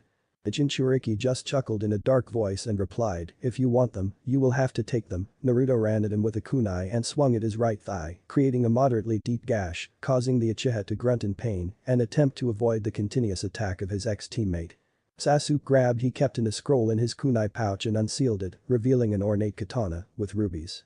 The look of it caused a certain pink-haired girl to screech, prepare for hell, Naruto baka. Because you lost the moment you thought you could beat Sasuke. She never got to finish that sentence as a red-haired swordsman brought the blunt end of a kadashi on her temple, instantly knocking her the daylight out of her. The Avenger made multiple hand seals for his family jutsu, fire style. Great Fireball. A large sphere of intense heat was created charging at Naruto like a bullet or kunai. He stood still until he made a jutsu of his own, wind style. Great Air Gale. The fireball faded into nothing as a strong breeze of wind pushed it back, then Naruto did another jutsu for the same combo Sasuke used, water style. Plain flood, the water level started to rise to their ankles, and then stopped. Sasuke laughed at this. Sasuke grabbed he kept in a scroll in his kunai pouch and unsealed it, revealing an ornate katana with rubies. The look of it caused a certain pink-haired girl to screech, prepare for hell, Naruto baka. Because you lost the moment you thought you could beat Sasuke. She never got to finish that sentence as a red-haired swordsman brought the blunt end of a kadashi on her temple, instantly knocking the daylight out of her. Naruto saw the katana and unsealed his own Zanbato, the one Kurama gave him, and got into the Fox Fang Kinjutsu style. A style where you rely only on your smell, hearing, and touch, no visor at all. He heard his opponent charge at him to attempt a stab at his abdomen, so he parried with his left hand, grabbed a kunai with his right, pushed Sasuke's sword back with said kunai, making his left head free with his sword. The golden-haired swordsman then smacked the Uchiha with hilt of his sword in his stomach, then kicked him across the stadium. That was for trying to stab me, Naruto spoke as he walked closer to the raven-haired boy who was getting up from the rubble he had created, and this is from Kakashi-sensei for trying to kill me. Naruto stabbed his sword on the ground, made 7 hand seals that Sasuke easily recognized, and yelled the name of his jutsu, Demon Chidori Wave. Black lightning surged from Naruto's figure to Sasuke, instantly causing him to scream in pain. T fell onto his knees and got up to reveal his face. His face covered with the curse seal's markings. Now, I will kill you, Kakashi, and all you care about. When I'm done I will make your mother and sister my personal toys and rule Uzushio and Konoha. Sasuke bragged. Naruto's aura went pure sable, his eyes crimson, and a shroud of strange purplish chakra. Not the type of evil purple the curse seal had, but one with white, green, red, and golden. This shroud of chakra was chaotic, and from the end was 3 tails lashing out as if they were maniacs. The Kyuubi heard to what Sasuke said and told his container the most greatest thing in the history of spoken words, kick his ass. The chakra continued to surround Naruto as he released his suppression, resistance, weight, and gravity seals. Sasuke, I thought of you as a friend, a brother. But you have proved me wrong. Don't you dare talk about my family, my people, or precious ones like that. Because, now I am going to kill you. What if Konoha begs Naruto to return council bashing harem, and thanks for watching my video till the end. If you enjoy this content, then do consider subscribing to my channel, and leave a like if you guys need the next part, comment down, and thanks